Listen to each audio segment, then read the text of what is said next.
Good evening. நாங்கள் முக்கியமான ஒரு போட்டி பரீட்சை தொடர்பான ஒரு விளக்க மீட்டிங்னு சொல்லலாம். நான் கதைக்கிறது கேட்குதான்னு சொல்லி யாராவது மெசேஜ் பண்ணிடுமா? யாராவது மெசேஜ் பண்ணுங்க.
ஓகே. Good evening. நான் கதைக்கிறது கேட்குதுன்னு நினைக்கிறேன். ஓகே. என் பேர் ஃபரோஸ். நாங்கள் ஐக்யூ சென்டர் அட்மின். உங்களுக்கு தெரியும், ஐக்யூ சென்டர் தொடர்பாக சிறிய ஒரு விளக்கம் ஒன்றை சொல்லிட்டு புதுசாக வந்தவர்களுக்கு மாத்திரம் சொல்லிட்டு நாங்கள் என்ன செய்வோம்னு சொன்னால் தொடர்ச்சியாக இந்த செஷனை கொண்டு போவோம். அதில் இடையில் எங்களோட வளவாளர்களில் முக்கியமான சில ஒரு இரு வளவாளர்களும் இதில் ஜாயின் பண்ணுவாங்க. அப்போ நாங்கள் என்ன செய்வோம்னு சொன்னால் அதில் தொடர்ச்சியாக காய்ச்சி கொண்டு போவோம். நான் இப்போ ஃபஸ்ட்டுக்கு என்ன செய்ய போகிறேன்னு சொன்னால் சில விஷயங்களை நாங்கள் ஒரு 5 to 10 minutes விளங்கப்படுத்திட்டு அதுக்கு பிறகு உங்களுக்கு ஒரு டைம் ஒன்று தாரோம் ஓப்பன் டிஸ்கஷனுக்கு. Okay, right. இப்போ உங்களுக்கு தெரியும், இந்த தலையங்கத்திலே போட்டிருக்கு பாருங்க. இது இலங்கை இந்த ஆசிரியர் சேவை வரலாற்றிலே முக்கியமான ஒரு விஷயம். ஆசிரியர் சேவை போட்டி பரீட்சை அல்லது ரெக்ரூட்மெண்ட் திறந்த மற்றும் மட்டுப்படுத்தப்பட்ட போட்டி பரீட்சை மூலமாக நடைபெறப் போகிறது. முதலாக நடைபெறப் போகிறது முக்கியமான விஷயம். உங்களுக்கு தெரியும், கடந்த கேபினட் மீட்டிங்கில் அப்ரூவல் கொடுத்துருக்குறாங்க. 23,344 ஆசிரியர் வெற்றிடங்களை நிரப்புவதற்கான பரீட்சையை விரைவில் நடாத்துறதுக்குரிய ஒரு அப்ரூவல் ஒன்று வழங்கப்பட்டிருக்கு நாடளாவியல் ரீதியில். இதான் வரலாற்றிலேயே அதிக எண்ணிக்கையான இந்த ஆசிரியர் சேவை போட்டி பரீட்சை மூலமாக திறந்த மற்றும் மட்டுப்படுத்த போட்டி பரீட்சை மூலமாக ஆசிரியர்களை ரெக்ரூட் பண்ணுறதுக்காக நடத்தப்பட போகிற ஒரு பரீட்சை ஒன்று தான் அதிவிரைவில் நடக்க போகிறது. இது சம்பந்தமான கிட்டத்தட்ட நிறைய காலம் இது சம்பந்தமாக கதைக்கப்பட்டது. அதில் உங்களுக்கு தெரியும், இதில் முக்கியமாக ரெண்டு விஷயம் உங்களுக்கு தெரியும். அந்த வளமையாக என்ன நடக்குதுன்னு சொன்னால், இந்த ஆசிரியர் போட்டி பரீட்சை திறந்த போட்டி பரீட்சை மூலமாகத்தான் என்ன செய்யறதுன்னு சொன்னால் நடத்தப்படுறது. இது மட்டுப்படுத்தப்பட்ட போட்டி பரீட்சை இல்லை, இந்த ஆசிரியர் சேவை பிரமாண குறிப்பில் இல்லை. இது அண்மை காலமாக இந்த டெவலப்மெண்ட் ஆஃபீஸர்ஸ் குறிப்பாக பாடசாலைகளில் இணைக்கப்பட்ட இந்த டெவலப்மெண்ட் ஆஃபீஸர்ஸ் நிறைய அந்த கோர்ட் கேசஸ் இது போய் நிறைய அந்த கோர்ட் கேசஸ் நிலுவையில் இருந்து நிறைய எக்ஸாம்ஸ் கேன்சல் பண்ணப்பட்டு, உங்களுக்கு தெரியும், கிழக்கு மாகாணம் மற்ற எல்லா மாகாணங்கள்லையும் நான் நினைக்கிறேன் போன வருஷம் இல்லை அதுக்கு முந்தின வருஷம் நிறைய எக்ஸாம் நடக்க இருந்து 2 நாளைக்கு முதலும் இந்த கோர்ட் கேஸ் தொடர்பாக அந்த பரீட்சைகள் எல்லாம் இப்போ சனிக்கிழமை எக்ஸாம்னு சொன்னால் வியாழன் வெள்ளிக்கிழமை கூட அந்த பரீட்சைகள் கேன்சல் ஆன சரித்திரங்கள் இருக்கு எங்களுக்கு போன வருஷம் அல்லது அதற்கு முதல் வருஷம். இப்போ நாங்கள் இதில் முக்கியமான சாதகமான நிலைமை ஒன்று நீதிமன்ற தீர்ப்பொண்டு வழங்கப்பட்டிருக்கு. அந்த தீர்ப்பு சம்பந்தமாக அண்மையில் தெரிவிக்கப்பட்டிருக்கு. இந்த இதில் அரசு இது ஒரு நியூஸ் ஒன்று நான் உங்களுக்கு ஷேர் பண்ணியிருக்கிறேன். அரச சேவையில் உள்ள அபிவிருத்தி உத்தியோகத்தர்களை ஆசிரியர் சேவையில் இணைத்துக் கொள்வதற்கான நீதிமன்ற வழக்கு நிறைவடைந்திருக்கு. அந்த நிறைவடைந்த கட்டத்தில் இந்த பட்டதாரிகளை ஆசிரியர் சேவைக்கு ஆட்சேர்ப்பு செய்வதற்கான நடவடிக்கைகள் விரைவில் எடுக்கப்படும் சொல்லி சொல்லப்பட்டு பாராளுமன்றத்தில் தெரிவிக்கப்பட்டதுக்கு பிறகு உங்களுக்கு தெரியும் அதில் அந்த கேபினட் டிசிஷனை நீங்கள் எல்லாரும் வாய்ச்சி பார்த்துருப்பீங்க நிறைய பேர். அதையும் காட்டுறேன் வேணும்னு சொன்னால் கேபினட் டிசிஷன்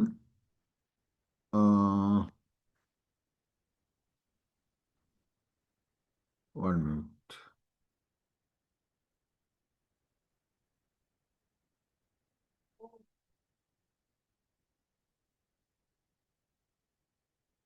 இதான் இதான் அந்த கேபினட் டிசிஷன்.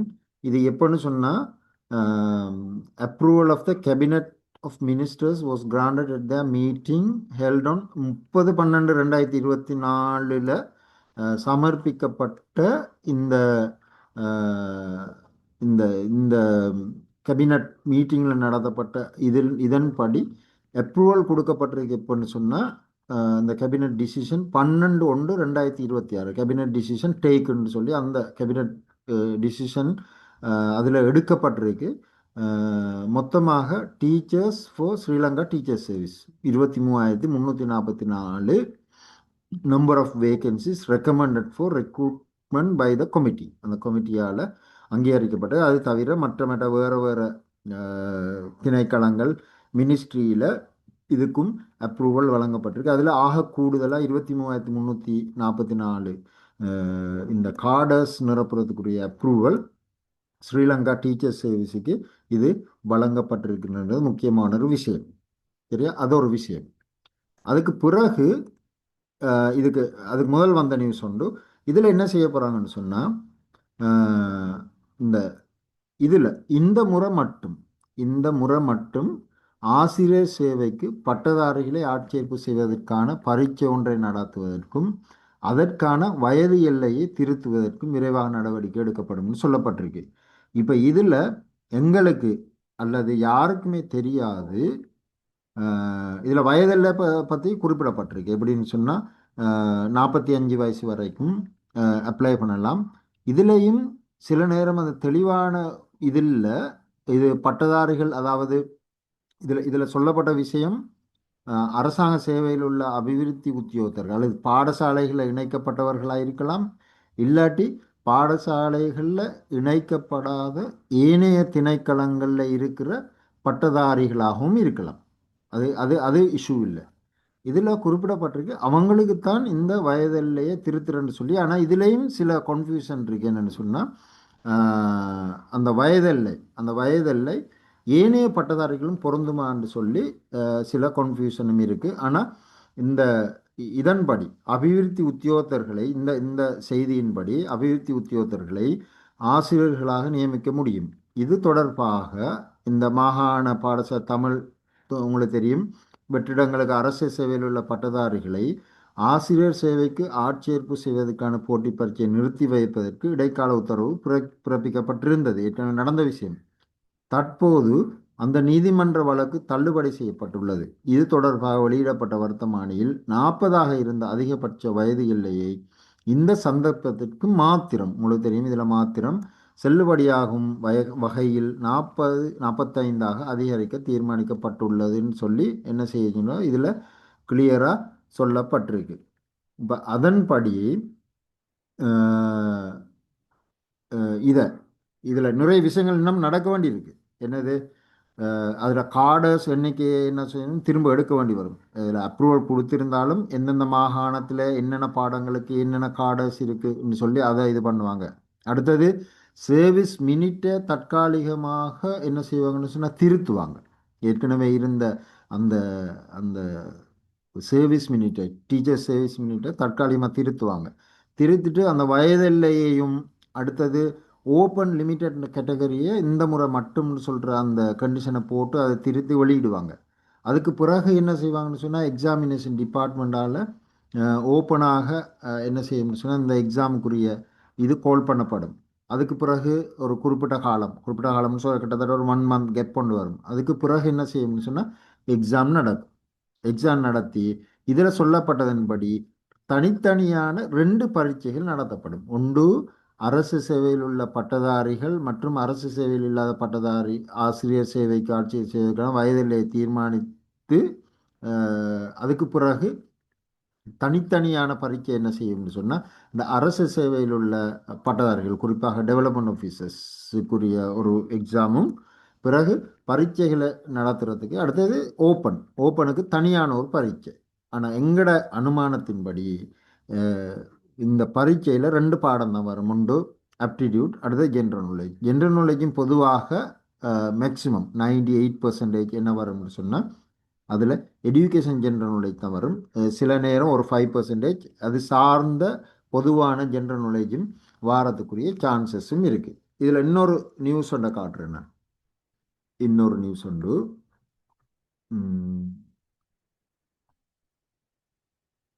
இதில் ரைட், இதில் நான் இருக்கிறேன். உங்களுக்கு இதில் வியூவாகுது தெரியலை. Right, okay. இதில் ஒரு நியூஸில் இந்த பார்லிமெண்ட்டில் பேசின பிரதமர் சொல்லியிருக்கிறார். She further stated that the second phase of the recruitment process, development officers currently serving in schools will receive a special advantages during the interview stage. அதாவது அந்த நேர்முக இன்டர்வியூ ஸ்டேஜில் ஸ்கூலில் இருக்கிற டெவலப்மெண்ட் ஆஃபீஸர்ஸுக்கு ஸ்பெஷல் அட்வான்டேஜ் கொடுப்போம்னு சொல்லி இதுலேயும் சொல்லப்பட்டிருக்கு. அது என்ன மாதிரி வரும்னு சொல்லி எங்களுக்கும் தெரியாது, யாருக்கும் தெரியாது. அது பொதுவாக சொல்லப்பட்டிருக்கு மற்ற டெவலப்மெண்ட் ஆஃபீஸர்ஸை தவிர. இதில் அவர் சொன்ன பிரதமர் சொன்ன விஷயம் ஒன்று தான் இது. Second phase of the recruitment ப்ராசஸில் டெவலப்மெண்ட் ஆஃபீஸர்ஸ் கரண்ட்லி சேவிங் ஸ்கூலில் இப்போ இருக்கிற டெவலப்மெண்ட் ஆஃபீஸர்ஸ் என்ன செய்வாங்கன்னு சொன்னால் ஸ்பெஷல் அட்வான்டேஜ் அவங்களுக்கு வழங்கப்படும். இது ஒரு விஷயம், இதில் சொல்லப்பட்ட ஒரு விஷயம். இப்போ இதில் இந்த காடர்ன்ற விஷயம் எப்படி வரும்னு சொன்னால் அது பொதுவாக கால் பண்ண மாட்டாங்க ஒரு நாளும். என்ன பாடத்துக்கு ரெக்ரூட்மெண்ட், என்ன பாடத்துக்கு அங்கே காடர் இருக்கோ அந்த பாடத்துக்கு என்ன டிகிரி தேவையோ அந்த டிகிரியை வச்சு தான் என்ன செய்வாங்கன்னு சொன்னால் இது கால் பண்ணுவாங்க. அடுத்தது கிட்டத்தட்ட நான் கேள்விப்பட்டோம், கிழக்கு மாநிலத்தில் கிட்டத்தட்ட 2500 வேகன்சிஸ் நிரப்புறதுக்குரிய ஏற்பாடுகள் செஞ்சு கொண்டு இருக்கிறாங்கன்னு சொல்லியும் செய்யப்பட்டிருக்கு. அடுத்தது ஆல்ரெடி கால் பண்ணப்பட்ட அந்த மாகாண மற்ற டீச்சிங்குரிய எக்ஸாம் எல்லாம் திரும்ப நடக்காது, அது ஓட்டோவாக கேன்சல்.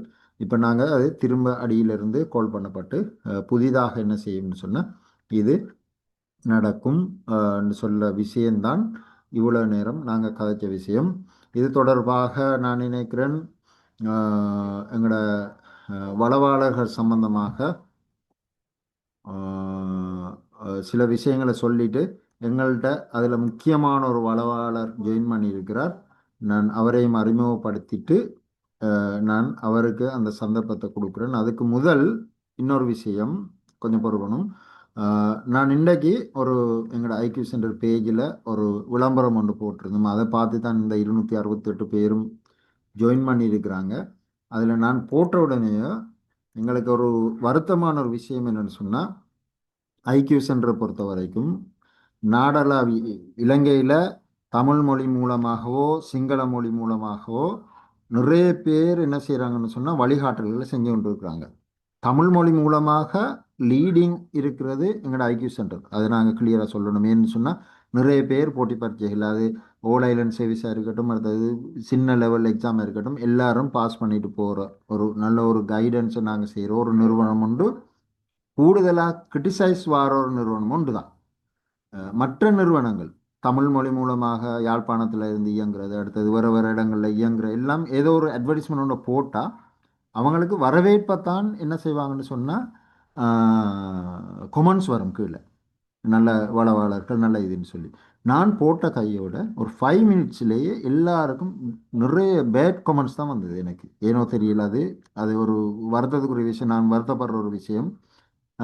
இவங்க உழைக்க போகிறாங்க, ஏன் இவ்வளோ அவசரப்படுறாங்க, என்னது பிள்ளைகள் படிக்கலாம் தானே, நிறைய ஃபேஸ்புக் யூடியூப்பில் இருக்குது எல்லா விஷயமும், அதை படிக்கலாம் தானே, நோ ப்ராப்ளம். நான் அதுக்கு அப்புறம் இன்னொரு போஸ்ட் ஒன்று போட்டேன். என்னென்னு சொன்னால் எங்கள்கிட்ட கட்டாயம் படிக்கணும்னு சொல்லி இல்லை, நாங்கள் யாரையும் வற்புறுத்தவும் இல்லை, விரும்பினாக்கள் வாங்க விரும்பாதாக்கள் போங்கன்னு சொல்லி நான் அந்த கொமெண்ட்ஸை நான் போட்டு விட்டேன். ஒரு வழிகாட்டல் ஒன்று இருந்தால் தானே அதுக்கேற்ற மாதிரி நாங்கள் படிக்கலாம். அதான் வளமையாக நடக்கிற விஷயம். எங்களுக்கு பெருமை இல்லை. உண்மையாக எங்கள்கிட்ட நாங்கள் பெருமை இல்லை, நாங்கள் சிம்பிளாக தான் போகிறாக்கள். நாங்கள் ஆர்ப்பாட்டம் இல்லாமல் தான் போகிறது. ஆனால் எங்களை சீன்றதுக்குன்னு சொல்லியே கொஞ்சம் பேரை வச்சு கொண்டு செய்கிறாக்களும் இருக்கிறாங்க. இப்போ அந்த வகையில் நாங்கள் அதெல்லாம் எங்களுக்கு கணக்கெடுக்க தேவையில்லை. கிட்டத்தட்ட 8 9 வருஷமாக இந்த ஐக்யூ சென்டர் இயங்கி கொண்டு வருது. அதில் ஆசிரியர் சேவை போட்டி பரீட்சைக்குன்னு சொல்லி முக்கியமான 4 நம்பர் 1 வளவாளர்கள் இருக்கிறாங்க. அதில் ஒன்று அலிஜின்னா சார், உங்களுக்கு தெரியும். அவர் இப்போ SLES grade 1 zonal director of education. இவர் இவர் இருக்கிற அந்த என்னது ஜென்ரல் நாலேஜுக்குரிய மேக்சிமம் சப்போர்ட்டை இவர் கொடுக்குற இவர். சரி, அடுத்தது சியாத் சார், ஐக்யூ, அவர் MSc இன் மேத்தமெட்டிக்ஸ், அவரும் ஒரு சிறந்த ஒரு வளவாளர். அடுத்து ரியாஸ் சார், அவரை சொல்லவே தேவையில்லை. நாடாளாவிய ரீதியில் ஒரு ஒரு என்ன சொல்கிறது, ஒரு ஒரு ஜென்ரல் நாலேஜ் கடல்னு சொல்லலாம். அவர்கிட்ட கிளாஸுக்கு வந்தாக்கள் தெரியும் அவர் எப்படி கதைக்கிறது, என்ன மாதிரி தகவல்கள் வழங்குறதுன்னு சொல்லி. ஒரு கேள்வியை வச்சு அந்த கேள்வியை மட்டும் சொல்லிட்டு போகிறல, அதை வச்சு ஒரு 1 ஹவரே கிளாஸ் நடத்துவார். அப்படி தகவல்களை தருவார். அடுத்தது நலீம் சார், உங்களுக்கு தெரியும். அவர் ஒரு லெக்சரர், அட்டாலஜி நேஷனல் காலேஜ் ஆஃப் எஜுகேஷன். அடுத்தது பாருங்கள் இவர் தகைமைகள் எல்லாத்தையும். இவர் இதுக்கு மட்டும் நடத்துகிறல்லைங்கட, BEd entrance exam, PGD, MED எல்லாத்துக்கும் நடத்துகிறவர். அப்போ இந்த 4 வளவாளர்கள் தான் எங்கள்கிட்ட இருக்கிறார்கள், தொடர்ந்து இருக்கிறார்கள். நாங்கள் கொடுக்குற அந்த வழிகாட்டல் எல்லாம் நான் வேணும்னு சொன்னால் அந்த ஃபீட்பேக் கிட்டத்தில் நேற்றோ முந்தினத்தை ஒரு ரிசல்ட் சொன்ன வந்தது. UGC எக்ஸாமுக்குரிய அந்த நான் நினைக்கிறேன் அசிஸ்டன்ட் ரெஜிஸ்ட்ரார்னு சொல்லி, அதில் ஒரு 3 பிள்ளைகள் எங்கள்கிட்ட படித்த பிள்ளைகள் பாஸ் பண்ணி போட்டிருந்தாங்க. அதையும் நான் ஃபேஸ்புக்கில் போட்டிருந்தேன். நான் எல்லாத்தையும் ஃபேஸ்புக்கில் போடுறதில்ல. எங்களுக்கு தெரியும், எங்கள்கிட்ட வந்தால் நாங்கள் முழு வழிகாட்டலை வழங்கித்தான் விடுவோம். நாங்கள் எங்கள்கிட்ட பாசிட்டிவ் ஃபீட்பேக் இருக்குது கடந்த கால இதில். அப்போ அந்த வகையில் இவ்வளோதான் விஷயம். நான் சுருக்கமாக சொல்லிவிட்டு எங்களோட ஒரு வளவாளரை நான் இன்ட்ரடியூஸ் பண்ணி விடுறேன். சுருக்கமாக சொல்கிறேன். ஆசிரியர் சேவை போட்டி பரீட்சை நடத்தப்படுறது ஷுவர். அது எப்போன்னு தெரியாது. நான் நினைக்கிறேன் இந்த மாதத்துக்குள்ளே கால் பண்ணப்படலாம். இது திறந்த மற்றும் மட்டுப்படுத்தப்பட்ட போட்டி பரீட்சையாக நடக்கும். இந்த முறை மட்டும் 23,344 வெற்றிடங்களை என்ன செய்ய போகிறாங்கன்னு சொன்னால், 2 வகையான போட்டி பரீட்சை மூலமாக நடத்த போகிறாங்க. ஒன்று திறந்த ஆக்களுக்கு தனி போட்டி பரீட்சை, அடுத்தது மட்டுப்படுத்தப்பட்டது.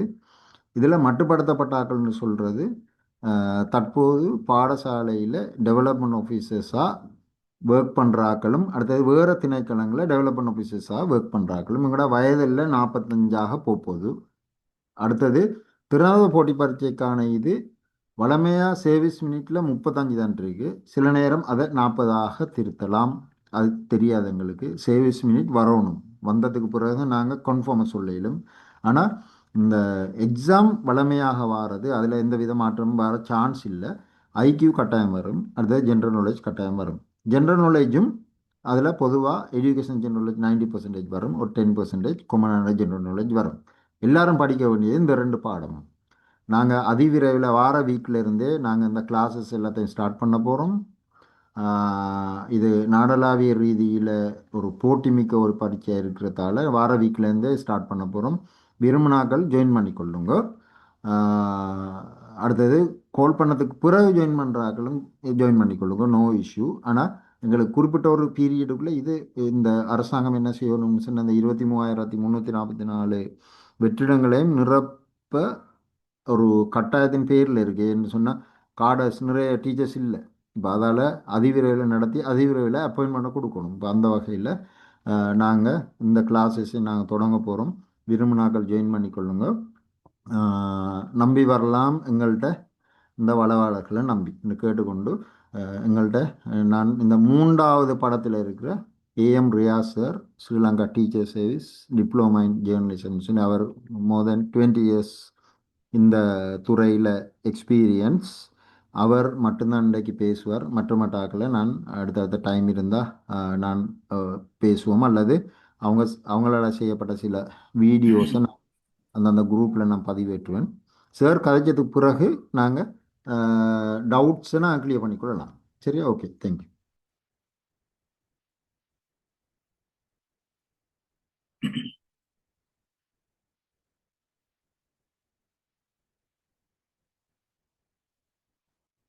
அன்புக்குரியவர்களே, பரிசாத்திகளே, உங்கள் அனைவருக்கும் இரவு நேர வந்தனங்கள். அஸ்ஸலாமு அலைக்கும்.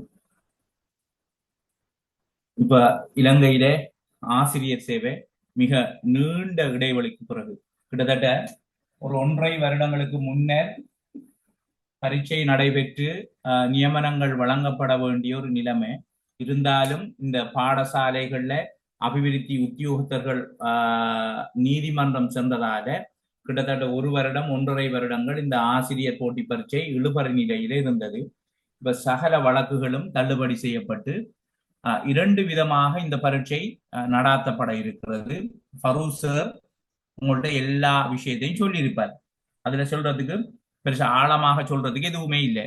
பாடசாலைகளிலே பணியாற்றுகின்ற அபிவிருத்தி உத்தியோகத்தர்கள் அவர்களுக்கு மட்டுப்படுத்தப்பட்ட போட்டி பரீட்சை, அது வேறொரு வினாத்தாள். அவர்களுடைய வயதில்லை 45. இதுக்குள்ள வேறு வேறு நிறுவனங்கள்ல பணியாற்றுகின்ற டெவலப்மெண்ட் ஆபீசர்ஸ் மாறும் இந்த ஆசிரியர் சேவைக்குள்ள போட்டி பரீட்சை எழுதி சித்தி அடைந்தால் அவர்களும் உள்வாங்கப்படலாம். ஒரு விடயம் இது கடந்த கால கிராஜுவேட்ஸ் பட்டம் முடிச்சு வேறு வேறு வேலைகள்ல இருப்பவர்கள்.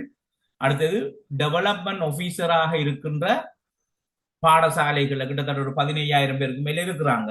சிங்கள மீடியம், தமிழ் மீடியம் எல்லாத்திலையும் அவங்களுக்கான மட்டுப்படுத்தப்பட்ட போட்டி பரீட்சை. இப்போ ஒரு கேள்வி எழலாம், சார் 45 வயசா இருக்கிற ஒரு பட்டதாரி 44 வயசா, அவர் டிஓவும் இல்லை, ஒரு கவர்மெண்ட் சர்வெண்டும் இல்லை, அவர் எழுதலாமா என்றது எங்களுக்கு தெரியாது. அநேகமா வாய்ப்பு வருமோ தெரியல.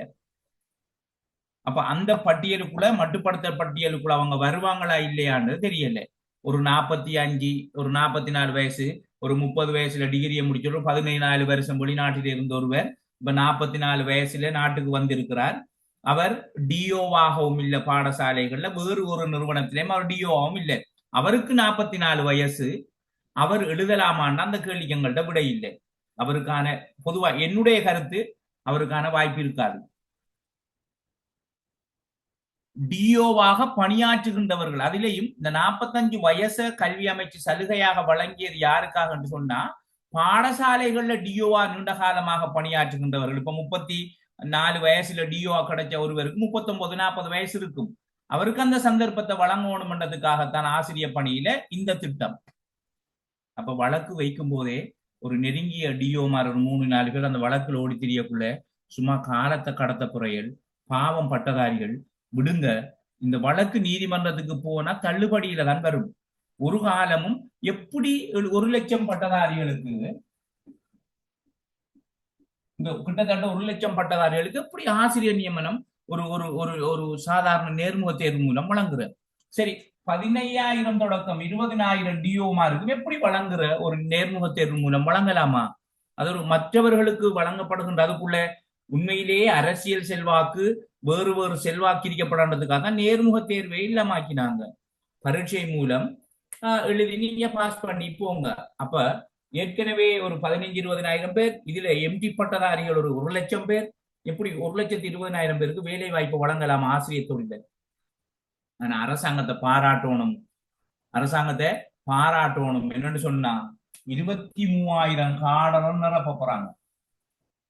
23,000 காடரை 23,000 வெற்றிடங்களை நிரப்ப போறாங்க.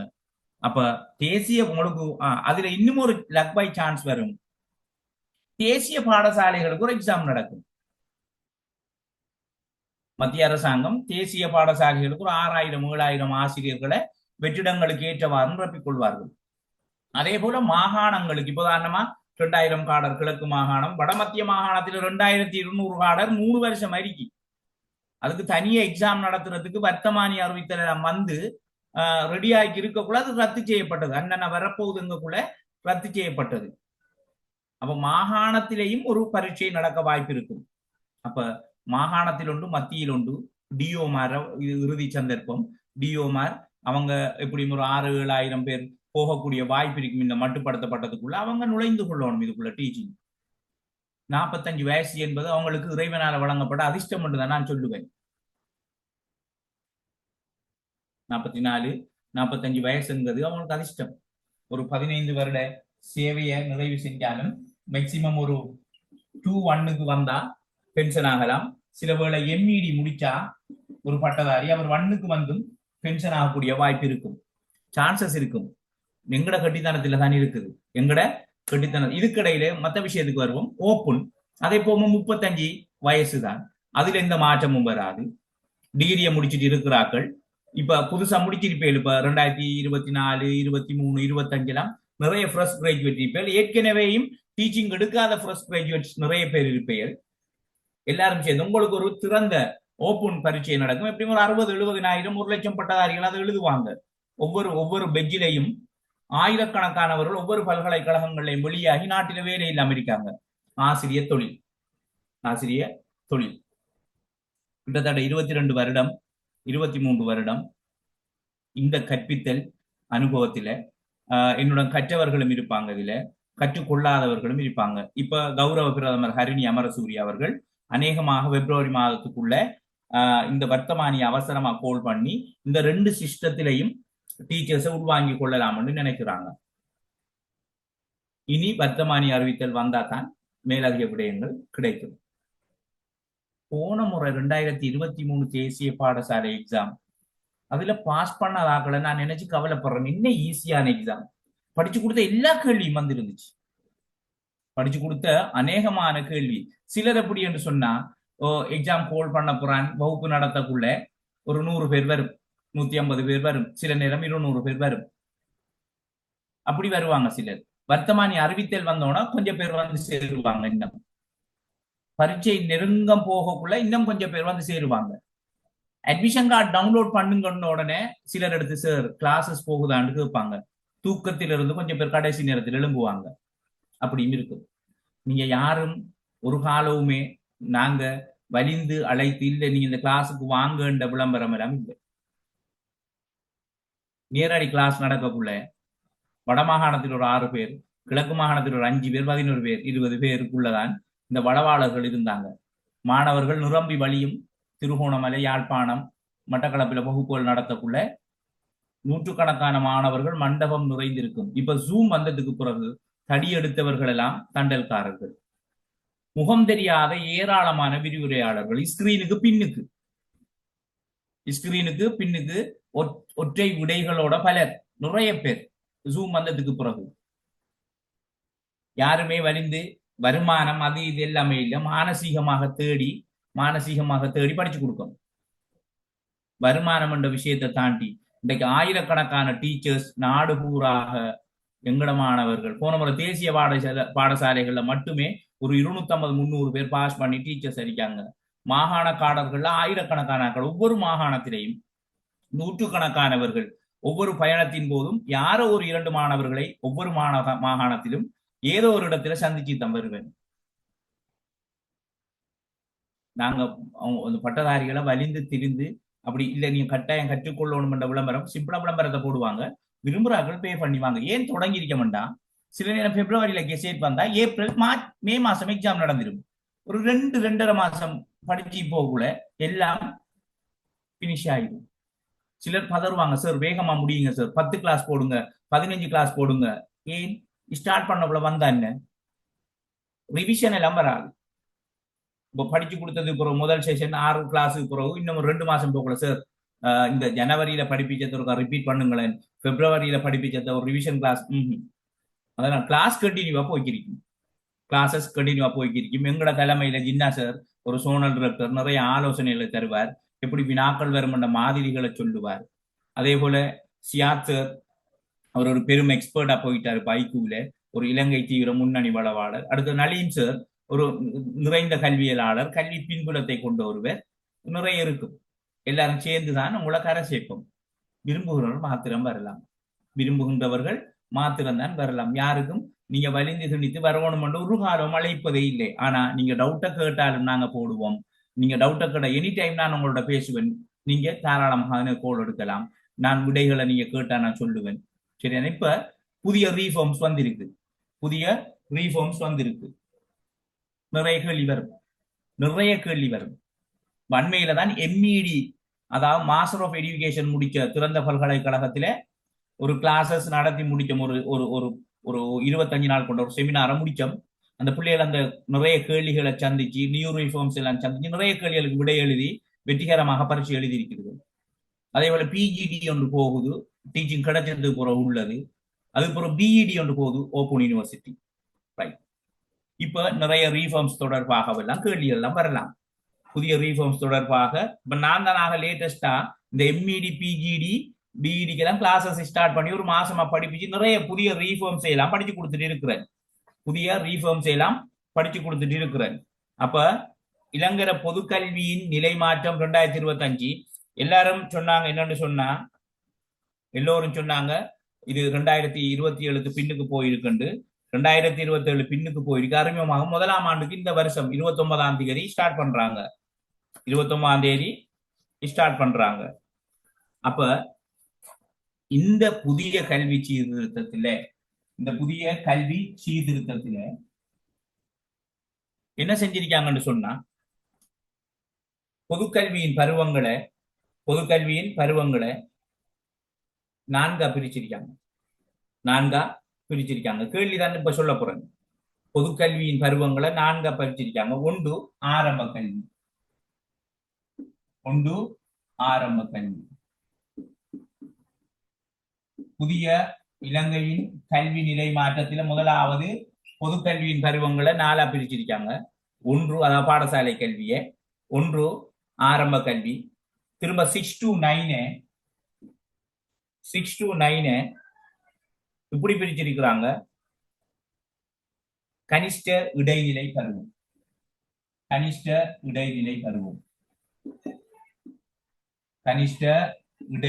பருவம். திரும்ப 10 இருந்து 11 சிரேஷ்ட இடைநிலை பருவம் கட்டம் 1 ஸ்டேஜ் 1. சிரேஷ்ட இடைநிலை பருவம் ஸ்டேஜ் 1. அடுத்து திரும்ப ஏ லெவல பிரிச்சிருக்கிறாங்க. சிரேஷ்ட இடைநிலை பருவம் கட்டம் 2. சிரேஷ்ட இடைநிலை பருவம் கட்டம் 2. சிரேஷ்ட இடைநிலை பருவம் ஸ்டேஜ் 2. இப்படி பிரிச்சுதான் இந்த ரீஃபார்ம்ஸை உருவாக்கி கொண்டு வராங்க. இந்த ரீஃபார்ம்ஸ் உங்களை நம்பித்தான் இந்த ரீஃபார்ம்ஸை கொண்டு வராங்க. உங்களை நம்பித்தான வெளிச்சமூகம் சொல்லுது ஆசிரியர்கள் சோம்பேறிகள், சோத்து மாடுகள், இந்த கல்வி திட்டத்துக்கு எதிரானவர்கள். அப்படி அல்ல. அப்படித்தான் வெளிச்சமூகம் பேசுது. ஆசிரியர்கள் இந்த கலை திட்டத்துக்கு எதிரானவர்கள் அப்படியெல்லாம் இல்லை. இந்த கலை திட்டத்தை மானசீகமாக ஃபுல்லா வாசிச்சு முடிச்சிக்க. ஃபுல்லா உண்மையிலே மாணவர்களுக்கு நாங்க இதை கொண்டு சேர்த்தா உண்மையிலேயே எதிர்காலத்தில் அவன் மிகச்சிறந்த ஒரு எப்படி சொல்றது தொழில் நிலைக்குரியவனாக வகுப்புல முடிச்சுட்டு இருக்கிறான். மிகச்சிறந்த ஒரு மாணவனாக அவன் சுயமாக தன்னுடைய காலில் நிற்கக்கூடியவனாக வந்து சேருவான். ரீஃபார்ம்ஸை யாரு உங்களுக்கு ரீஃபார்ம்ஸ்ல இருந்து கேள்வி வரும். ஆனா நீங்க நினைச்சிக்கப்படாது ரீஃபார்ம்ஸ்ல கேள்விப்பட்டு நீ உங்களை நம்பித்தான் அரசாங்கம் கொண்டு வந்திருக்கு. 23,000 பேர் எடுக்க போறான். இந்த ரீஃபார்ம்ஸுக்கு பிள்ளையோட பிள்ளையா நீங்க நிக்கணும்ன்றதுக்காகத்தான் சொல்றாங்க. நிறைய குற்றச்சாட்டு. வார பட்டதாரிகள் பிராய்லர் கோழிகள் சொல்றாங்க. எப்படித்தான் ப்ரொடக்ட் பண்ணி அனுப்புறாங்களோ தெரியாது. திண்டாட்டம் வந்த உடனே என்ன ஒரு 10ஆம் ஆண்டை போடட்டா டைம் டேபிள் என்று கேட்டா, இல்ல சார் எனக்கு ஒரு 6ஆம் ஆண்டை போடுங்களேன், இல்ல ஒரு 11ஆம் ஆண்டு வகுப்பு எடுங்களேன், நீங்க வந்து ஹிஸ்டரி ஸ்பெஷல் முடிச்சிட்டு வந்தீங்க, இல்ல சார் நான் ஒரு 6ல இருந்து வாரனே. அப்படித்தான் 170% இருக்கே. உங்களுக்கு ஏசுறன்னு நீங்க சொல்லப்படாது. இந்த ரீஃபார்ம்ஸ் அரசாங்கம் உங்களை நம்பி கொண்டு வந்திருக்கு பட்டதாரிகளை. இந்த ரீஃபார்ம்ஸ் பிள்ளைக்கு நீங்க சரியா கொண்டு சேர்த்தா அந்த புள்ள பெஸ்ட் ஒன்னா வரும். அப்ப ஒரு டீச்சர் 1ஆம் ஆண்டு மொடியூல் ட்ரைனிங் போய் வந்துட்டா ஒரு சந்தேகத்தை கேட்டேன்.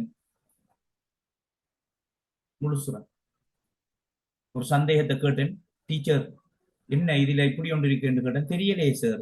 அப்ப டீச்சர்ஸ் கைட் நீங்க எடுக்கலையா டீச்சர்? இல்ல நான் எடுக்கல. டீச்சர் 1ஆம் ஆண்டு டீச்சர்ஸ் கைட நியூ ரீஃபார்ம்ஸ்ல தாங்களன்னு கேட்டேன். இல்ல அத ஒரு மொடியூல தந்தாங்க. அதை பார்த்துட்டு அப்ப கிட்டத்தட்ட 9 பாடம் இருக்கு. 9 பாடத்து மொடியூலை நீங்க பிரிண்ட் எடுக்கலையா? மினிஸ்ட்ரியில இருக்குதானே ஒரு 3 மாசமா 2 மாசமா அப்டேட் பண்ணி இருக்கிறாங்களே. இல்ல சார் சுமார் ஒரு 4 நாள் செமினார் நடத்தினாங்க, போயிட்டு வந்தேன். அப்ப எப்படி இந்த மாணவ சமூகம் முன்னேற போகுது? அதுக்கப்புறம் என்னுடைய சந்தேகத்தை நிவர்த்தி செய்வதற்காக நான் போய் மினிஸ்ட்ரி வெப்சைட்ல தாய்மொழி தரம் 1 புதிய கல்வி சீர்திருத்தத்தை வெளியே எடுத்துட்டு வந்தேன். பிரிண்ட் அவுட் எடுத்துட்டு வந்தேன். எனக்குரிய சந்தேகத்தை வாய்ச்சி நான் கேள்வி எடுத்துட்டேன். உங்களுக்கு இப்ப 2-3 பேப்பர் ரெடியா இருக்குது. நியூ ரிஃபார்ம்ஸ்லயே 2-3 பேப்பர் ரெடியா இருக்குது. அப்ப அரசாங்கம் இப்படி பிரிச்சுதான் பாடசாலை பருவங்களை இப்ப இந்த பொதுக்கல்வியை கொண்டு வர போறாங்க. இப்ப அதுக்குள்ள சர்ச்சைகள் அதுகள் இதுகள் நமக்கு அதெல்லாம் ஒன்றுமே தேவையில்லை. கேள்விக்கு படிச்சா போதும். ஆனா உங்களை நம்பித்தான் 23,000 பேரை ஏற்கனவே கிட்டத்தட்ட 2,40,000 பேர் இருக்கு. அதுல சகோதரிகள் 1,80,000. இதுலயும் 23,000 என்று சொன்னா 19,000 18,000 சகோதரிகள் தான் வருவீங்க, லேடி டீச்சர்ஸ். மற்ற ஒரு 5,000 பேர் தான் சகோதரர்கள் வருவாங்க. அப்போ ஒரு கேள்விக்கு விடைய இப்போதைய சொல்லி தந்துட்டேன். நான் இப்போதையே சொல்லி தந்துட்டேன் நியூ ரிஃபார்ம்ஸ்ல. அடுத்த கேள்விக்குள்ள போவோம். இப்ப மொடியூல் சிஸ்டத்துல தானே எல்லா விஷயத்தையும் போட்டு இருக்கிறாங்க. ஒரு கேள்வி கேட்கிறேன், யாராவது ஒரு பட்டதாரி சொல்லுங்க. கனிஷ்ட இடைநிலை பருவத்தில கற்றுக்கொள்ளுகின்ற ஒரு மாணவன் புதிய கல்வி சீர்திருத்தத்தின்படி தவணைக்கான மொத்த திறன் மட்டங்கள் வருடத்துக்கான எத்தனை மொத்த திறன் மட்டங்களை நிறைவு செய்ய வேண்டும்? கிரெடிட். ஒரு வருடத்திலே கேள்விதான். கனிஷ்ட இடைநிலை பிரிவில் கற்கின்ற ஒரு மாணவன் ஒரு வருடத்தில் எத்தனை கிரெடிட்டை நிறைவு செய்ய வேண்டும்? பாப்போம். கேள்விக்கு விட கேள்வி வந்துட்டே இதுகள்ல இருந்தான் கேள்வி வரும்.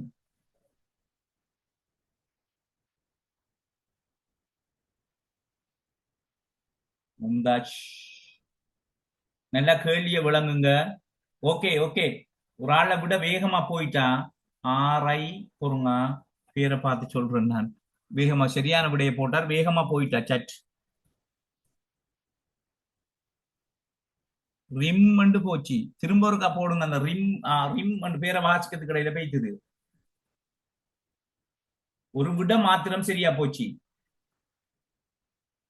கனிஷ்ட இடைநிலை தரம் 6 தொடக்கம் 9. ஓகே. என்னது உமைமா மரியம், பாராட்டுகள், கிளாப். உமைமா மரியம் ஏற்கனவே ஒரு தம்பி விட போட்டிருந்தார், கேளோ போய தெரிய, அவருக்கும் பாராட்டுகள். அவர் பேரை வாய்ச்சி கொள்ளலாம் போய்த்தது. ரைட். அதாவது தவணையில 35 கிரெடிட். ஒரு தவணையில 35 கிரெடிட் முதலாம் தவணை. அடுத்த தவணையிலே 35 கிரெடிட். ஓகே. 2ஆம் தவணை. அடுத்த தவணையிலே 35 கிரெடிட். 3ஆம் தவணை. மொத்தம் 105 கிரெடிட்டை ஒரு மாணவன் நிறைவு செய்ய வேண்டும். ஒரு மாணவன் இப்ப உங்களுக்கும் என்ன செய்வாங்க, இப்ப கிரெடிட் போடுவாங்க கார்டருக்கு. உங்களோட டிகிரியில கெமிஸ்ட்ரியில எத்தனை கிரெடிட் இருக்கணும், பிசிக்ஸ்ல எத்தனை கிரெடிட் இருக்கணும், உங்களுக்கும் போடுவாங்க. எல்லாரும் ரெடியா இருந்துங்க, எல்லாரும் தயாரா இருந்துங்க முன்னப்பிக்கிறதுக்கு. அப்ப ஒரு வருடத்தில தரம் 6 தொடக்கம் 9 வரை கற்கின்ற கனிஷ்ட இடைநிலை பிரிவு மாணவன் புதிய கல்வி பருவங்கள்ல இலங்கையின் பொதுக்கல்வி நிலை மாற்றத்திலே அவன் 6ஆம் ஆண்டு நிறைவு செய்யும் போது 105 மொத்த திறன் மட்டங்களை கிரெடிட்டை அவன் நிறைவு செய்ய வேண்டும். ஒரு கேள்விக்கு விட சொல்லிட்டேன். 2 கேள்வி படிச்சிட்டோம். 2 கேள்வி படிச்சிருக்கிறோம். அப்ப இப்படித்தான் புதிய ரீஃபார்ம்ஸ்ல நிறைய கேள்வி வரும். நீங்க நிறைய பேர் போட்ட விடைகள் எல்லாம் தவறு. அப்ப ரீஃபார்ம்ஸ் அப்ப இதுகளை எல்லாம் வகுப்புக்கு வந்தா தானே எல்லாருமே ரீஃபார்ம்ஸுக்குள்ள ஒரு 100 கணக்குல பிரிண்ட் அவுட் எடுத்துக்கு தேடலாமா? தேடி சொல்றவனை விமர்சிக்கப்படாது. தேடி சொல்றவனை வலிந்து அழைப்பதில்லை. நீங்க காசுதாரையில் இல்லைன்னு சொல்லல, நீங்க காசுதாரையில். நான் இப்ப சொல்றேனே, ஒரு 3 மாசம் படிப்பேன். மேக்சிமம் ஒரு மாசத்துக்கு உங்களுக்கு ஒரு 4,000 செலவாகும். 12,000 ஒரு டீச்சிங் ஜாப் எடுக்கிறதுக்கு மேக்சிமம் ஒரு 12,000 ரூபாய் காசு செலவாக போகுது. குறைஞ்ச காசு 12,000 தான். ஒரு 3 மாசத்தோட கிளாஸ் பினிஷ் ஆயிரும், எக்ஸாம் நடத்திடுவாங்க. 3-1 நியமனத்தை எடுத்தா இப்ப இந்த முறை சம்பளம் கூட்டினா மாசம் 75,000 சம்பளம் எடுக்கிறதுக்கு ஒரு பட்டதாரி 12,000 ரூபாய் காசு செலவழிச்சா இது காசு உழைக்கிறதா? அந்த மடையன் போடுகான் எப்படி போடுறான் இல்ல இல்ல அந்த காசு தேடுறதுக்கு நாங்க ஏன் ஏழியா தொடங்குறோம் எங்கள்ட்ட இருக்க எல்லாத்தையும் உங்களுக்கு கொண்டு வந்து சேர்த்துருவோம் கடைசி நேரத்துல தொடங்கினா உங்களை போல பட்டதாரிகள் சரியான நெருக்கடிகள் அதை கேட்பாங்க இதை கேட்பாங்க ஒரு நாளைக்கு ஒரு கிளாஸஸ் தொடங்கினா பிள்ளைகள் ஒரு நாளைக்கு 50 பட்டதாரி டவுட் போடும் பிரச்சனையை கேட்கும் அந்த ரெக்கார்டிங் வாட்ஸ்அப் நிரம்பி வழியும் போன் வந்து ஃபுல் லோடா இருக்கும் அப்ப 3 மாசத்துக்கு 12,000 செலவழிச்சு 3-1 டீச்சிங் எடுக்க போறாரு 75,000 சம்பளத்திலே அவர்கிட்ட எம்இடி இல்லாட்டி எம்ஏ இருந்தா அவரை கதை வேற சில வேளை ஒரு ஆள்கிட்ட பிஇடி இருந்தா 2-2க்கு போயிடுவார் அவரை சம்பளம் 85,000 வரும் அவருடைய எம்இடி இருந்தா அவரை கதை வேற 90,000க்கு போகும் அப்ப 90,000 சம்பளம் எடுக்க போறார் அவர் மாசம் 12,000 செலவழிச்சு அந்த 3 மாதத்துக்கு இந்த எக்ஸாம படிச்சு அவர் சோதனை எழுத தேவையில்லையா அப்ப ஒரு மாசத்துக்கு ஒரு 6 கிளாஸுக்கு இல்லாட்டி 7 கிளாஸுக்கு 10 மணி தேரத்துக்கு 1000 கட்ட சொல்லுவாங்க ஒரு 2-3 சேர் படிப்பிச்சா ஒரு 3,000 கட்ட வேண்டி வரும் ஒரு மேக்சிமம் ஒரு 3 மாசம் வரும் அப்ப 3-1 போய் 75,000 சம்பளம் எடுக்க போற மாசம் அதையும் விமர்சிக்கின்றவர்கள் இருக்கிறார்கள் அதை பத்தி பிரச்சனையே இல்லை நாங்க இதுகளை கவனிக்கையில இன்றைக்கு principal service GS exam registrar exam MED PGD BED வடமாகாண ஓஇஎஸ் சிற்றூழியர் நியமனம் எல்லாம் சேர்த்து கிட்டத்தட்ட 1000 மாணவர்கள் இப்ப படிச்சுக்கிட்டாங்க 1000 மாணவர்கள் படிச்சுக்கிட்டாங்க பிரின்சிபல் சர்வீஸுக்கு கிட்டத்தட்ட ஒரு 300 ஸ்டூடெண்ட்ஸ் எங்கட சென்டர்ல எனக்கிட்டையும் ஜின்னா சார்கிட்டையும் நலீம் சார்கிட்டையும் ஷியாத் சார்கிட்டையும் படிச்சுட்டு இருக்காங்க 20 வருஷம் டீச்சிங்ல பழந்துண்டு சாப்பிட்டு பழுத்தாக்கள் எல்லாம் அந்த செமினார்ல இருக்கிறாங்க எங்கள்கிட்ட நீங்க கவலைப்படவே தேவையில்ல பிள்ளைகள் சரிதானே இன்ஷால்லா வாரக்கிழமை ஷெட்யூல் விழும் நியூ ரீஃபார்ம்ஸோட தொடர்பான எல்லா வினாக்களோடையும்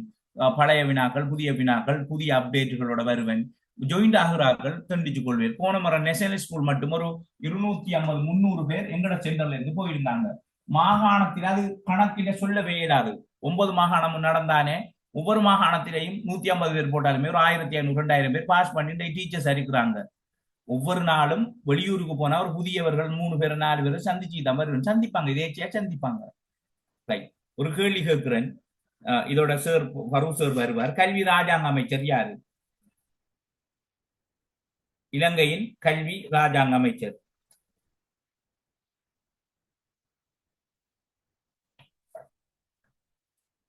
இலங்கையின் கல்வி ராஜாங்க அமைச்சர் யாரு அப்ப வேகமா விட வரல வேகமா எந்த பட்டதாரி தம்பி தங்கச்சி அப்ப இதை படிக்கிறதுக்கு காசு கொடுக்கத்தானே வேணும் இத படிக்கிறதுக்கு காசு கொடுக்கத்தானே வேணும் எங்கேயும் போகலாம் நான் ஒரு விஷயம் சொல்லி இருக்கிறேன் தடியெடுத்தவர்கள் எல்லாம் தண்டல்காரராக மாறிவிட்டார்கள் முகம் தெரியாதவர்கள் நிறைய பேர் சூம் பின்னுக்கு இருந்துக்கு விஷயங்களும் இல்லை விடைகளை சொல்லி நான் ஏசிவேன் அதுல பிரச்சனையே இல்லை எனக்கு யாரு என்ன சொன்னாலும் சரி போன முறை எஸ்எல்ஏ சம்பளம் போல பட்டதாரிகள் தான் 9 பேர் எங்கள்கிட்ட படிச்சுக்கு வெளியாயிருக்காங்க இப்ப வட மாகாணத்திலே கிழக்கு மாகாணத்திலே மத்திய மாகாணத்தில நியமனங்களை பெற்று பெரிய பெரிய பதவி எல்லாம் அமர்ந்திருக்காங்க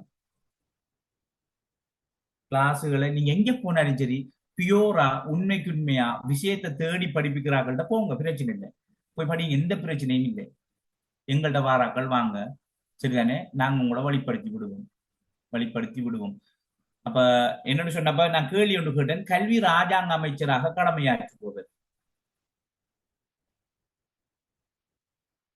தெரியல 250 என்ன கழிச்சு 200 சேரையும் கழிச்சு 251 பேர் இருக்கேன் ரைட் கல்வி ராஜாங்க அமைச்சர் மதுர விதானகி கல்வி ராஜாங்க அமைச்சர் டாக்டர் மதிப்புக்குரிய கௌரவ மதுர விதானகி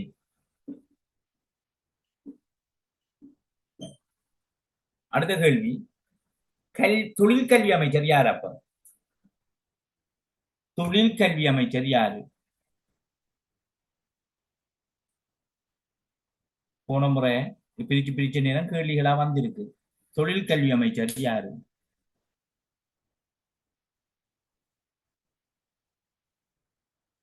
திருவாளர் நளின் ஹேவகி எல்லாத்தையும் எழுதி கொள்ளுங்க திருவாளர் நளின் ஹேவகி திருவாளர் நளின் ஹேவகே அதையும் எழுதிக் கொள்ளுங்க திருவாளர் நளின் ஏவகே. இவர்கிட்ட பிரதமர் ஹரிணி அமரசூரி அவர்கள் தான் கௌரவ கல்வி அமைச்சர். கௌரவ கல்வி அமைச்சர். இன்னும் ஒரு கேள்வி கேட்கிறேனே, ஹரிணி அமரசூரியா அவர்கள் இலங்கையின் எத்தனையாவது பெண் கல்வி அமைச்சராக பணியாற்றுகிறார்?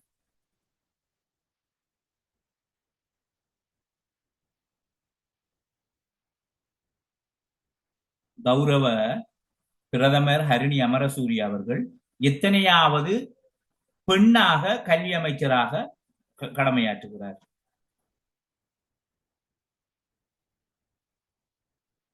அப்ப உமைமா மரியத்தில விட தவறு. உமைமா மரியத்தில விட தவறு. இளங்கர பெண்ணொருவர் கல்வி அமைச்சராக பணியாற்றுகின்ற இரண்டாவது சந்தர்ப்பம் இது. அதாவது 2025 ஹரிணி அமரசூரி அவர்கள் இரண்டாவது கல்வி அமைச்சர். கௌரவ பிரதமர் ஹரிணி அவர்கள் இரண்டாவது கல்வி அமைச்சர். 2004 ஆண்டிலிருந்து 2005 ஆண்டு வரையும் ஒரு வருடம் 1.5 வருடங்கள் சந்திரிகா அம்மையார் இலங்கையில முதலாவது கல்வி அமைச்சராக, பெண்ணொருவர் முதலாவது கல்வி அமைச்சராக கடமையாற்றிய சந்தர்ப்பம் இது. அப்ப இலங்கையில வந்த கல்வி அமைச்சர்கள்ல சந்திரிகா அம்மையார் தான் முதலாவது பெண்மணி. இரண்டாவது கல்வி அமைச்சர் கௌரவ ஹரிணி அமரசூரி அவர்கள்.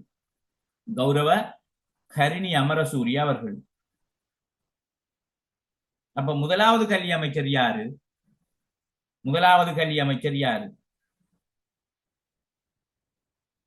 நிறைய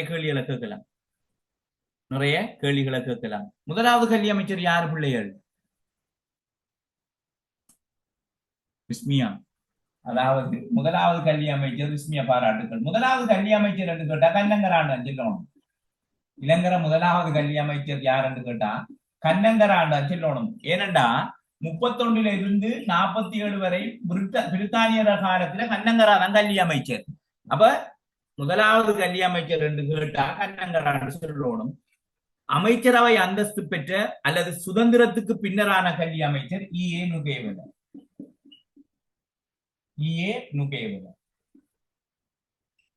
அப்ப அமைச்சரவை அந்தஸ்து பெற்ற 47 ஆண்டு முதலாவது கல்வி அமைச்சர் ஈஏ நுகேவல.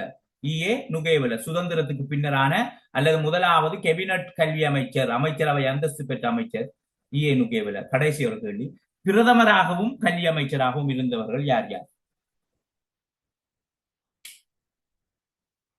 பிரதமராகவும் கல்வி அமைச்சராகவும் இருந்தவர்கள் யார் யார்?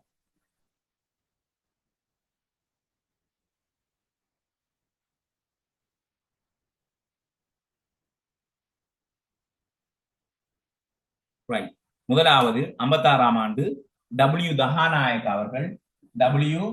கௌரவ டபிள்யூ தஹாநாயக் அவர்கள்.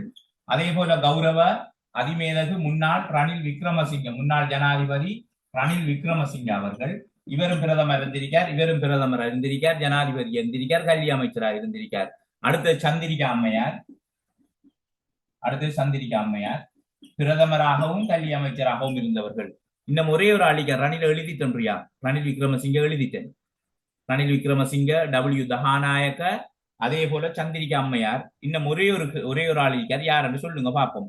பிரதமராகவும் கல்வி அமைச்சராகவும் விஜயானந்த தஹாநாயக்க, கௌரவ அதிமேதகு ரணில் விக்ரமசிங்க ஜனாதிபதி, அதே போல முன்னாள் ஜனாதிபதி, அதே போல முன்னாள் ஜனாதிபதி சந்திரிகா அம்மையார் பிரதமராகவும் கல்வி அமைச்சராகவும் இருந்தவர்கள். அதில் ரணில் அவர்களும் சந்திரிகா அவர்களும் பிரதமராக ஜனாதிபதியாக இருந்தவர்கள். ஒரு கேள்வி. இன்னும் ஒரு பேர் இருக்கார், பிரதமராகவும் கல்வி அமைச்சராகவும் இருந்தவர். யார் என்று சொல்லுங்க.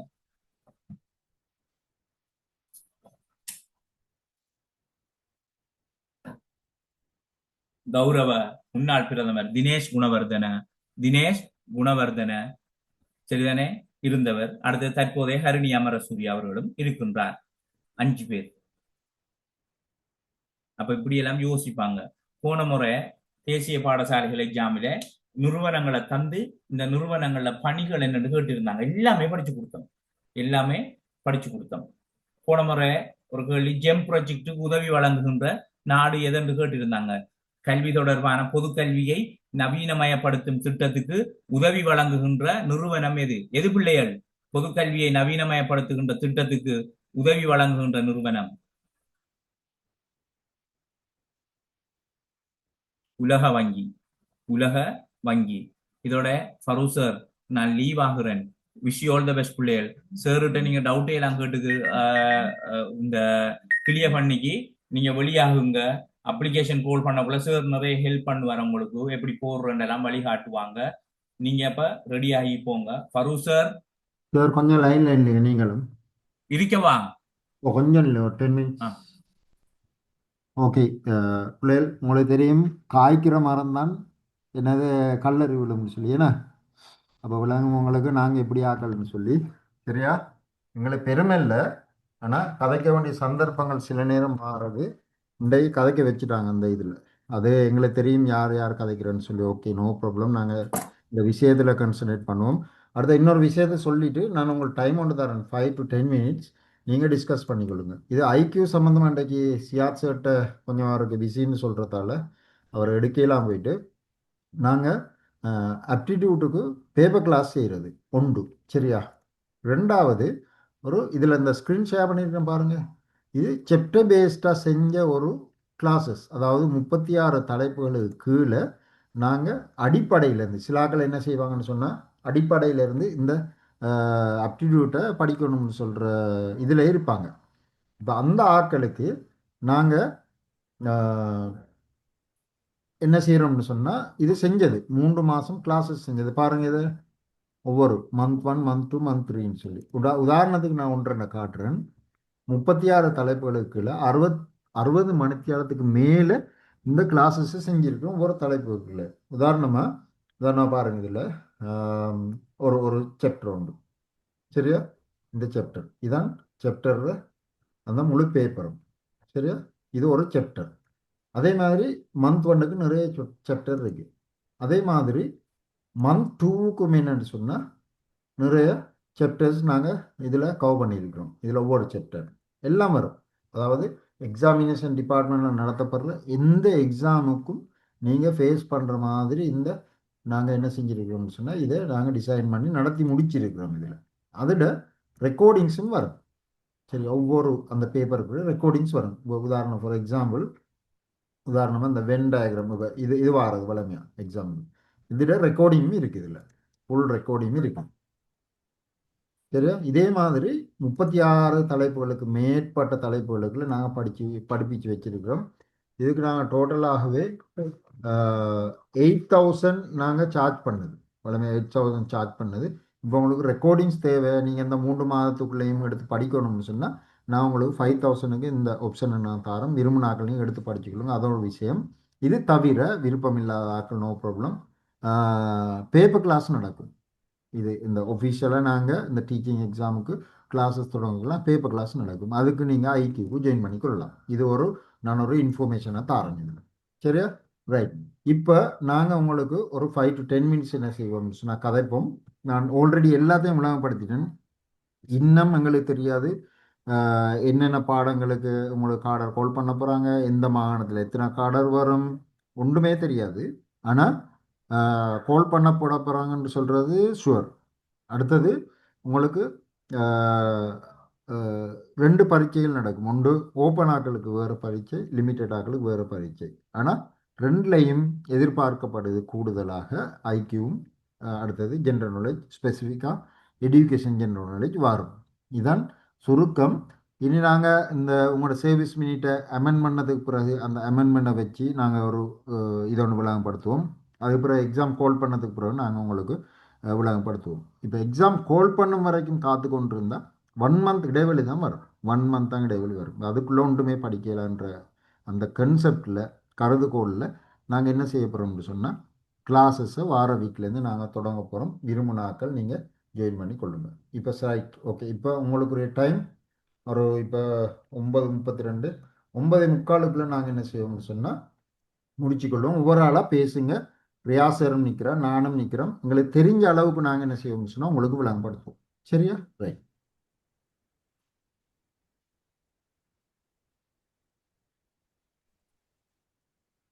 சந்தேகம் இருக்கிறார்கள் கேளுங்க அம்மா.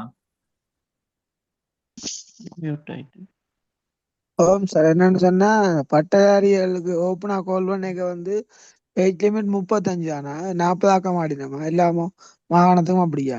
இப்போ பட்டதாரிகளுக்கு 35 தானே அம்மா வரும். ஓப்பன் பட்டதாரிகள் டிஓக்கு தான் 45, அது நீதிமன்ற தீர்ப்பு தானே.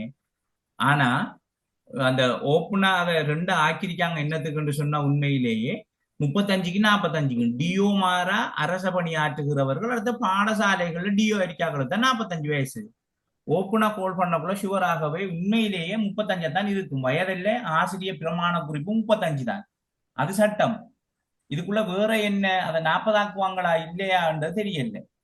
அது உண்மையிலேயே ஆனா அதுக்கான வாய்ப்பு இதை ரெண்டா உடைச்சதால அதுக்கான வாய்ப்பு இல்லை. உண்மையா ஆக்கினா சந்தோஷம் தான்.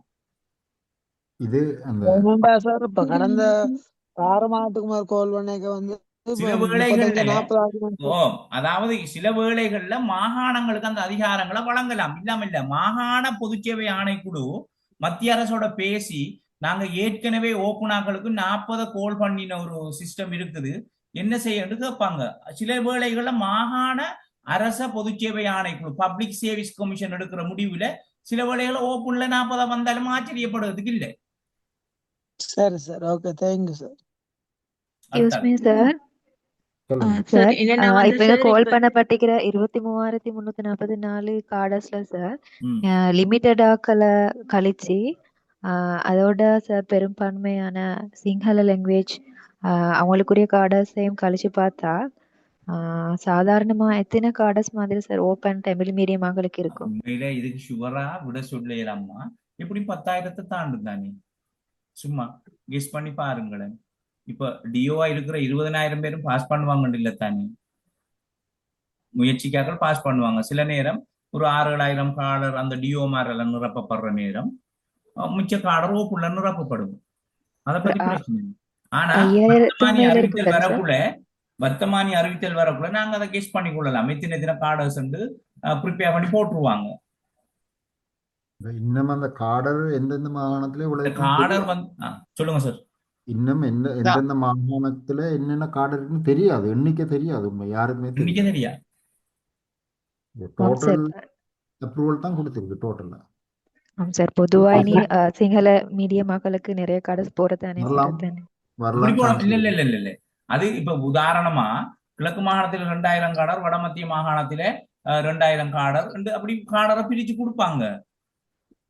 நாம இப்ப சிங்கள மீடியம் தமிழ் மீடியம் இல்ல தானே. இப்ப மேல் மாகாணத்தில எல்லாம் காடர் கொஞ்சம் குறையத்தான் இருக்கும். தென் மாகாணத்தில எல்லாம் காடர் குறையத்தான் இருக்கும். ஆனா இப்படி ஒரு சலுகை வரும். இப்ப ஊவா சபுரகமுவ வடமத்திய மாகாணங்களை கோல் பண்ணக்குள்ள அங்க உரிய பட்டதாரிகள் குறைவா இருப்பாங்க. அதுல சிலருக்கு 3வது சந்தர்ப்பம் 2வது சந்தர்ப்பம் வரும். எப்படின்னா விரும்புகின்றவர்கள் விண்ணப்பிங்க, எங்கட உரிய பட்டதாரிகள் காடருக்கு விண்ணப்பிக்காட்டி காணாம போன அவங்கள இருந்து விடுப்பம் சொல்லுவாங்க. அப்ப நீங்க அந்தந்த மாகாணங்களையும் எக்ஸாம் எழுதலாம். அதுவும் ஒரு சான்ஸா வரும். இப்ப எப்படியும் ஊவா சப்ரகமுவுக்கு ஒரு 1,500 காடர் கொடுத்துட்டாங்கன்னா 1,500 பட்டதாரிகள் இருக்காது தமிழ் மீடியத்திலே. அப்ப அவங்க என்ன செய்வாங்க, தமிழ் மீடியத்திலே கிழக்கு மாகாணம் வட மாகாணம் வேற நாடுகள் இருக்கிற மாகாண பட்டதாரிகள் நீங்க எழுதினா உங்களுக்கான அந்த வாய்ப்பை தருவம்னு சொல்லுவாங்க. அப்படியும் இருக்கும். இதெல்லாம் இந்த வர்த்தமானி அறிவித்தல் வந்ததுக்கு பிறகுதான் இருக்கு. Okay sir. ஓகே சார் இப்ப 35 ஏஜுக்கு கீழே உள்ள ஒரு டிஓவா இருக்கிற ஆள் வந்து 2 எக்ஸாமே பார்ட்டிசிபேட் பண்ணிடலுமா? லிமிட்டட்லயும் போகலுமா? அடுத்தது வந்து ஓப்பனா கால் பண்றதுலயும் பார்ட்டிசிபேட் போடலாம், பண்ணிடலுமா சார்? அப்ளிகேஷன் போடலாம்.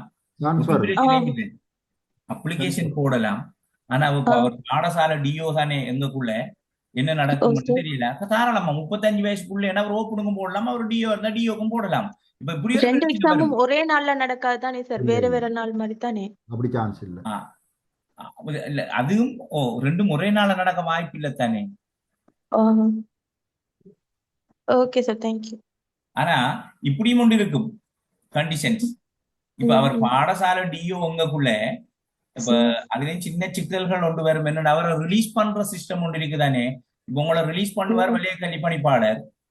நீங்க ரிலீஸ் பண்ணி போடக்குள்ள இஞ்சல ஓப்பன போடக்குள்ள சின்ன சிக்கல் ஒன்று வரும். சரி, இப்படியான பிரச்சனை வரும் தெரிஞ்சுதான் அவங்க வெவ்வேறையா கால் பண்றாங்க.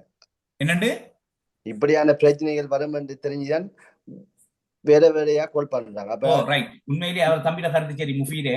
அதை வேற வேறையா கோல் பண்ணது என்ன காரணம்டா இதுக்குள்ள 2 பிள்ளையும் போட்டு குடைவாங்களே சிக்கலாகுவாங்களே என்றதாலதான் அதை 2 கோல் பண்ணிக்காங்க. சில நேரம் நீங்க ரிலீஸ் பண்ணி போட்டீங்க, அதை போட இயலான்ற ஒரு சுச்சுவேஷனும் வரும். சரி, ஓப்பன்ல போட்டா சர்வீஸும் மெட் ஆகாது தானே? என்னமா? ஓப்பன்ல போட்டா சர்வீஸும் ஏற்கனவே டியூ இருந்த சர்வீஸும் மெட் ஆகாது தானே? ஓ, இப்படி அடுத்த இன்னொரு விஷயத்துக்கு இதுக்குள்ள வாரன். டிஓமார் ஓப்பன் போட்டா நட்டம்.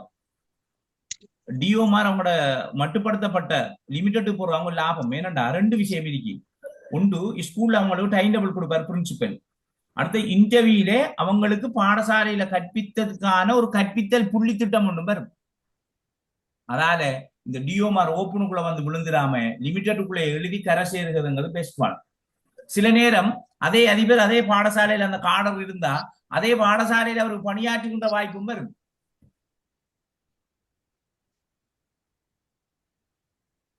வேற சரி, அந்த கட் அவுட் மார்க்ஸ் வந்து இப்ப கிட்டத்தட்ட இப்ப எல்லாத்துக்கும் பொதுவா போடுவாங்களா இல்ல மாகாணத்துக்கு மாகாணம் டிஃப்ரெண்ட் ஆகுமா? இல்ல அது ஒரு காலம் டிஃப்ரெண்ட் ஆகுது இல்லையே தம்பி, அது கோமனா தானே இருக்கும். ஓம் சரி, இல்ல இப்ப எல்லா பிள்ளைகளும் குறைய மார்க்ஸ் எடுத்து சம்டைம் மார்க்ஸ் குறைப்பாங்களா இல்ல எப்படி விளங்கல? இப்ப எல்லா பிள்ளைகளும் வந்து இப்ப அவங்க குறிப்பிட்ட அந்த இதுக்குள்ள வந்து அவங்க மார்க்ஸ் எடுக்கலன்னு சொன்னா கட் அவுட் மார்க்ஸ் பாருங்க, கட் அவுட் 2 பாடத்துக்கும் பழமையா 40 தானே, அதுல எந்த வித்தியாசமும் மாறல. இங்க பாருங்க, பிரதமர் ஒரு கருத்தை, she further noted that the second phase of the recruitment process development officers currently serving in school will receive a special advantage during the interview stage.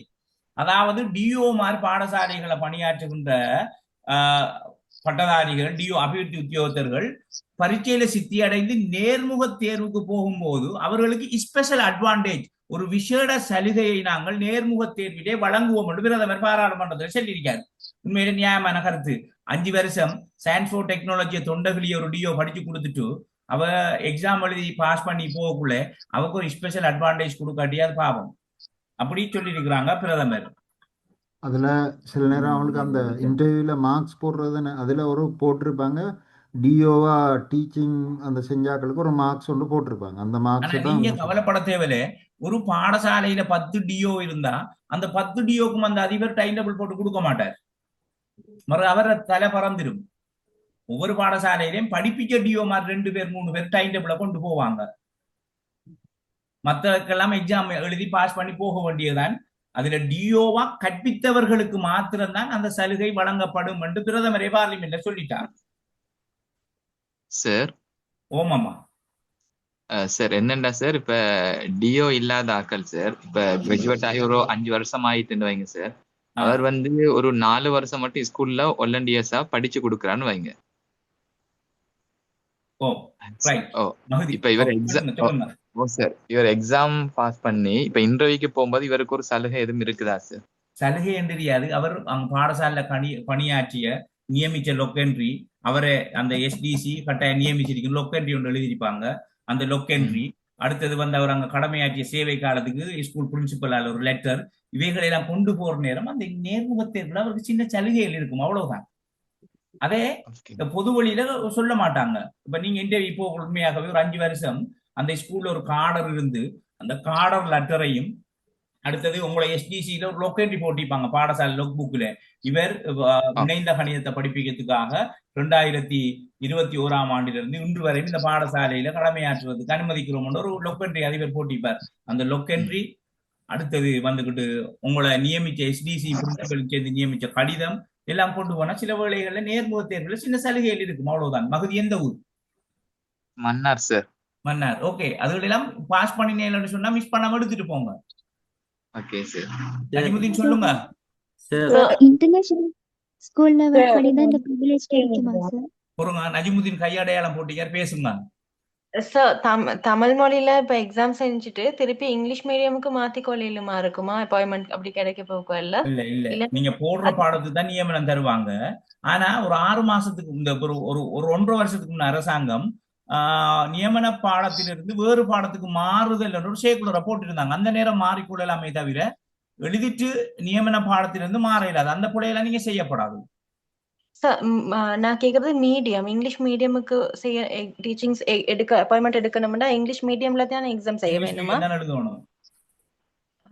Sir, இந்த தேர்ட் ஸ்டேஜ் எக்ஸாம் எழுதி பாஸ் ஆகின ஆட்கள் பெண்டிங்ல தானே எப்படி அதுல third stage exam இதுக்கு முன்னுக்கு நினைச்சு last exam அதுல இன்டர்வியூ போன ஆட்கள் வைக்கிறாங்க தானே ஓ அதுல ஒரு ஹாஃப் பேருக்கு அப்பாயின்மெண்ட் கொடுத்து ஹாஃப் பேர் வந்து குவாலிஃபிகேஷன் இருந்தும் தரையில அதுக்கான இப்படித்தானேம்மா ப்ரொசீஜர் இப்ப இதுகளை எல்லாம் இப்ப கவனத்துல கொள்ளுவாங்க என்பது வாய்ப்பில்லை. வாய்ப்பு இல்லடா இல்லையா? கடைசியா நியமனம் வழங்க போறோம் தேசிய பாடசாலைக்கு ஒரு 45-50 ஒரு கடிதம் வந்த நியமனத்தை கூட இதுவரைக்கும் வழங்காம பெண்டிங்ல வச்சுக்கிருக்காங்க தேசிய பாடசாலைகளுக்கு. அப்ப அதெல்லாமே கடந்த காலங்கள்ல முடிஞ்சு போனதான புது வர்த்தமானி அறிவித்தல் வந்தா வேற எதுவுமே அங்க வராது. சரி சரி எழுதுங்க, எக்ஸாம் எழுதுங்க, அதுல யோசிச்சிருக்காம கிடைக்கும் மண்டலத்தில் இருக்காம இதையும் எழுதுங்க, அது கிடைச்சா பார்த்து போறதுதான். சரி சார். எக்ஸ்கியூஸ் மீ சார், ஆ. எனக்கு ஒரு டவுட் சார், இப்ப நாங்க இப்ப லாஸ்டா நடந்த எக்ஸாம்ல வடமேல் மாகாணம் நாங்க எக்ஸாம் செஞ்சு நாங்க ரெண்டுலயும் ஐக்யூலயும் பாஸ், ஜெனரல் நாலேஜ்லயும் பாஸ். இப்படித்தானமா ஆனா பாஸ்ன்றதை கழிச்சு அவங்க ஒரு கட் அவுட் interview- போடுவாங்க தானே. இப்ப உதாரணமா 45 எடுத்தால் பாஸ் தான். சார் கட் அவுட்லயும் பாஸ் ஆகி எடுத்தாக்கள் தான் இன்டர்வியூக்கு எடுத்தாங்க இந்த முறை எப்படி வடமேல் எப்படி எப்படி மாகாணத்துல எப்படி விளங்கல கட் அவுட்டுக்கு மேல தாண்டி கட் சார் அவுட் நான் சப்ஜெக்ட் நான் வைஸ்ல கட் அவுட் பிரசன்டேஷன் போட்டிருந்தாங்க வரைக்கும் போனாங்க சார். எங்க வடமேல் மாகாணத்துல தேர்ட் ஸ்டேஜ் எக்ஸாம்ல வடமேல் சார். மாகாணத்துல நான் பிரசன்டேஷன் வரைக்கும் போனாங்க சார். வெயிட் ஜொம்பி இல்லாம குந்திட்டு. ஓ சார் அதே இப்படித்தானேம்மா மாதிரி தான் சார். இப்படித்தானே சார் உங்களோட மாகாணத்தில் உள்ள பிரச்சனை. இப்ப உதாரணம் ஒரு ஆள் 60 70 எடுத்திருக்காருன்னு பாப்போமே, 130 சும்மா செல்லுவோமே. இவர் இன்டர்வியூ போயும் பிரசன்டேஷனும் பண்ணிருக்காரு, அதுலயும் அவருக்கு ஒரு 19 சரிதானே ரெண்டு வெப்பம் ஒரு 149க்கு வந்துட்டார் சரிதானே. இப்ப அவங்க அந்த மாகாணம் ஏன் செலக்ட் பண்ணலை என்றதுக்கு எங்களால விட சொல்ல இயலாது. அது உங்களோட வடமேல் மாகாணத்தில் உள்ள பிரச்சனை. இவங்க ஏன் செலக்ட் பண்ணலை என்ற கேள்விக்கு நாங்க எப்படி அம்மா பதில் சொல்றது? சார் எங்களுக்கு ஒரு டவுட் என்னன்னு சொன்னா சார், அவங்க இப்ப கால் பண்றாங்க தானே கெசட்ல இந்த கிரேட் இருந்தா தான் இந்த குவாலிஃபிகேஷன் இருந்தா தான் போடணும்னு சொல்லி. ஓ அப்ப நாம போட்டு எக்ஸாம் செஞ்சு இப்ப நான் லாஜிக் என்ற சப்ஜெக்ட் சார். ஓ ஓ அப்ப இந்த நம்ம பிரசன்டேஷன் வரைக்கும் போயிட்டு தட்டுப்பேன். ஆனா நம்மளோட மார்க்ஸ் குறைஞ்ச ஆக்கள் 120 130 மார்க்ஸ் எடுத்தாக்கள்லாம் பிரைமரி அப்பாயின்மெண்ட் கொடுக்கும்போது அப்படி கொடுக்குறாங்க. ஆனா கால் பண்ணும்போது தமிழ் செஞ்சிருக்கணும் அப்படி இப்படின்னு கேக்குறாங்க. இப்ப ஏல தமிழ் செஞ்சிருக்கணும். உண்மையிலேயே வடமேல் மாகாண எக்ஸாம் உண்டா அங்க என்ன நடக்குது இந்த உலக கேள்விக்கு பதிலே சொல்லலாமா. ஆனா தேசிய பாடசாலையில இப்படித்தானே இது வடமேல் மாகாணத்தில நீங்க குற்றச்சாட்டை பகிரங்கமாக எழுதி வடமேல் மாகாணத்தில் உள்ள ஆக்கள்கிட்ட விசாரிக்க வேண்டியதுதான் இது. இதுக்கு பதிலே நாங்க சொல்ல இயலாது. அடுத்தது தேசிய பாடசாலையில இந்த விஷயம் எல்லாம் நடக்கவே நடக்காது. செட்டியா பியூர் ஆയിരിக்கும். மத்திய அரசாங்கத்தில எக்ஸாம் எல்லாம் கட்டும் நீட்டா இருக்கும். தேசிய பாடசாலைகளுக்கு எந்த பிரச்சனையும் இல்லை. அவங்க கட் அவுட் போட்டு இப்படித்தானே இத்தனை கிரெடிட் இருக்கின்ற ஒரு கேள்வி கேட்பாங்க. இப்ப லொஜிக்கு சில வேளை உங்களை விட 2 பேர் கூட எடுத்திருக்கலாம். அப்ப 2 பேர் தான் தேவையண்டா சில வேளை அந்த 2 பேரும் உங்களை விட முன்னுக்கு இருந்திருப்பாங்கன்னு சொன்னா அதுக்கு அப்ப உங்களுக்கு தெரிய நியாயம் இல்லை, எனக்கு தெரிய நியாயம் இல்லை தானே அஃபீஃபா. சரி சார். அப்ப இப்படியும் இருக்கும். சில வேளை லொஜிக்கு ஒரு 2 கார்டர் தான் ஒரு 5 பேர் பாஸ் பண்ணி போயிருப்பேன். இப்ப அதை விட 2 பேர் உங்களை விட கூட இருந்து மார்க்ஸ் அவங்களுக்கு நியமனம் போய் உங்களுக்கு அந்த வாய்ப்பு மிஸ் ஆகிருக்கலாம் சார். அதுதான் சார் நடந்தது, அதுதான் உண்மை. அவங்க கேட்கிற கார்டருக்கு ஆள் இருந்துட்டு அடுத்த ஆக்களை எடுக்க மாட்டாங்க சார். அதான் அதனாலதான் பிரைமரி கொடுத்தாங்கன்னு சொல்லி இந்த கேள்வி உண்மையா கடும் மனவேதனையான விஷயம் தான் இல்லையான்னு சொல்லல. ஆனா இந்த கேள்விக்கு உண்மையாவே எங்களாலையும் பதில் அளிக்கல. இப்படித்தான் இருக்கலாம்ன்றதை நாங்க சொல்லலாம். ஆனா சிலருக்கு இப்படியும் இருக்கும். சிலர் எக்ஸாம் எழுதி அவங்க கேட்கிற கிரெடிட் சிஸ்டத்துல உதாரணமா 28 கிரெடிட் இந்த பாடத்தில் இருக்கணும்னா நாம 23 கிரெடிட்டோட போற நேரம் நாம பாஸ் பண்ணி பிரசன்டேஷனையும் சரியா செஞ்சாலும் சில போல அவனோட கிரெடிட் இல்லாட்டி அதையும் வச்சு தட்டுவாங்க. அன்றைக்கு ஒரு சம்பவம் நடந்துச்சு பாருங்க. ஒரு பட்டதாரிக்கு 2023 1/1 உங்களோட பட்ட திகதி எஃபெக்டிவ் டேட் இருக்கணும். அவ என்ன செய்யறா, அவட இது 2023 1/10 என்னமோ எக்ஸாம் எழுதி டொப்புல பாஸ் பண்ணி எல்லாம் போனா அவ இன்டர்வியூ போனோன்னு தூக்கி போட்டிக்கிறாங்க. இந்த வர்த்தமானி அறிவித்தலின்படி இது ஒரு குவாலிபிகேஷன் உங்களுக்கு தரையில்லாத நீங்க போங்கண்டு இன்றைய போர்டிலேயே அழுதுக்கு வெளியே வர வேண்டியதுதான். அப்ப அதுகளெல்லாம் நீ பட்டதாரிகள் நிறைய கவனிக்கணும். உங்களோட எஃபெக்டிவ் டேட் எல்லாம் நீங்க உறுதிப்படுத்திக்கணும்.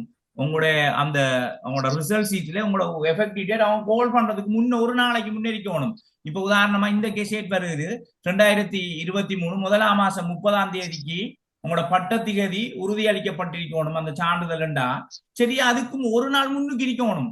இல்லாட்டி அந்த 30ஆம் தேதி இருக்கணும். பிப்ரவரி 1ஆம் தேதி இருந்தா நீங்க அன்எலிஜிபிள், அன்குவாலிஃபைட். நீங்க அதுல அதுக்கு அந்த பிள்ளைகளை எல்லாம் விடவும் கூடாது. நீங்க தயவு செய்து இப்போதையே எஃபெக்டிவ் டேட் எல்லாத்தையும் கிளியர் பண்ணி ஃபைலை கிளியர் பண்ணி வச்சுக்கோங்க. என்னன்னு சொன்னா இந்த வாய்ப்பு 23,000 பேருக்கும் உண்மையிலேயே எந்த அரசாங்கத்திலையும் வழங்கப்படாது. இந்த அரசாங்கத்திலே உண்மையிலேயே பெரிய பல்க் அமௌண்ட் போன முறை இப்படிதான் கொடுத்தாங்க. ஒவ்வொரு மாகாணத்திலையும் கடந்த அரசாங்கங்களும் இப்படித்தான் கொடுத்தாங்க. நேஷனல் ஸ்கூலுக்கு 4,000 பேர் எடுத்தாங்க. பிரச்சனை இல்லை, அரிய சந்தர்ப்பம், ஃபைட் பண்ணுங்க நீங்க. அவ்வளவுதான் நான் சொல்லுவேன். சார் இந்த ரீசெண்டா ஒரு நியூஸ் ஒன்னு சொன்னாங்க, இப்ப கட் ஆஃப் பேசிக்கா இருந்த 40 மார்க்ஸ கூட்டி 50 மார்க்ஸ் ஆக சொல்லியிருந்து. அப்ப அது உண்மையா சார்? அப்படி இருந்தா இப்ப டீச்சிங்கும் 50 மார்க்ஸ் தானா? அதாவது இந்த இபி எக்ஸாமுக்கு தானே அது 50 நினைக்கிறேன் நான். அதாவது வான்மை தடை தாண்டல் பரீட்சை இபி எக்ஸாமுக்கு தான் அந்த 50. ஒரு ஜொப்புல இருந்து இபி எழுதுறாக்கள் தான் 50 ஒவ்வொரு பாடத்திலையும் எடுக்கணும். பொது போட்டி பரீட்சை 40 தான் இது வரைக்கும் நான் கேள்விப்பட்டிருக்கேன். இந்த வர்த்தமானி அறிவித்தல் வரக்குள்ள மார்க்ஸ் விஷயம் தெரியும், நாம கவலைப்பட தேவையில்லை. ஆனாலும் உண்மையில தைரியம் எல்லாத்தையும் தாண்டி எங்கள்ட கட்டித்தனம் இருந்தா 70+ எங்களை யாரும் அசைக்க இயலாது. எந்த போட்டி பரீட்சையிலையும் தான் 70+ சொன்னா எங்களை யாருமே அசைக்க இயலாது என்பதை கட்டாயம் ஞாபகம் வச்சுக் கொள்ளுங்க.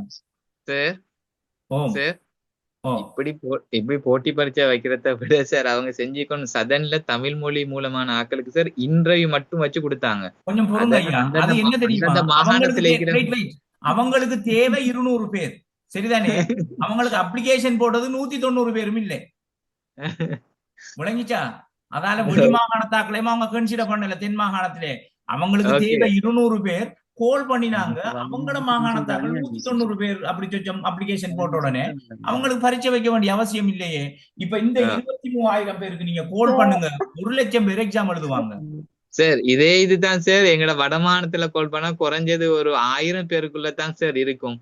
இப்போ வடமாகாணத்துல 4,000 பேரு கூட இருக்கும் சார். அது வேக்கண்ட்லயும் இருந்து கொண்டிருக்கிறாங்க சார். அதாவது அரசு நியமனத்துல இருந்து கொண்டு ஆசிரியர் போட்டி பரீட்சையும் கலந்து கொள்ளதுக்கு ஆசைப்படுறேன் சார்.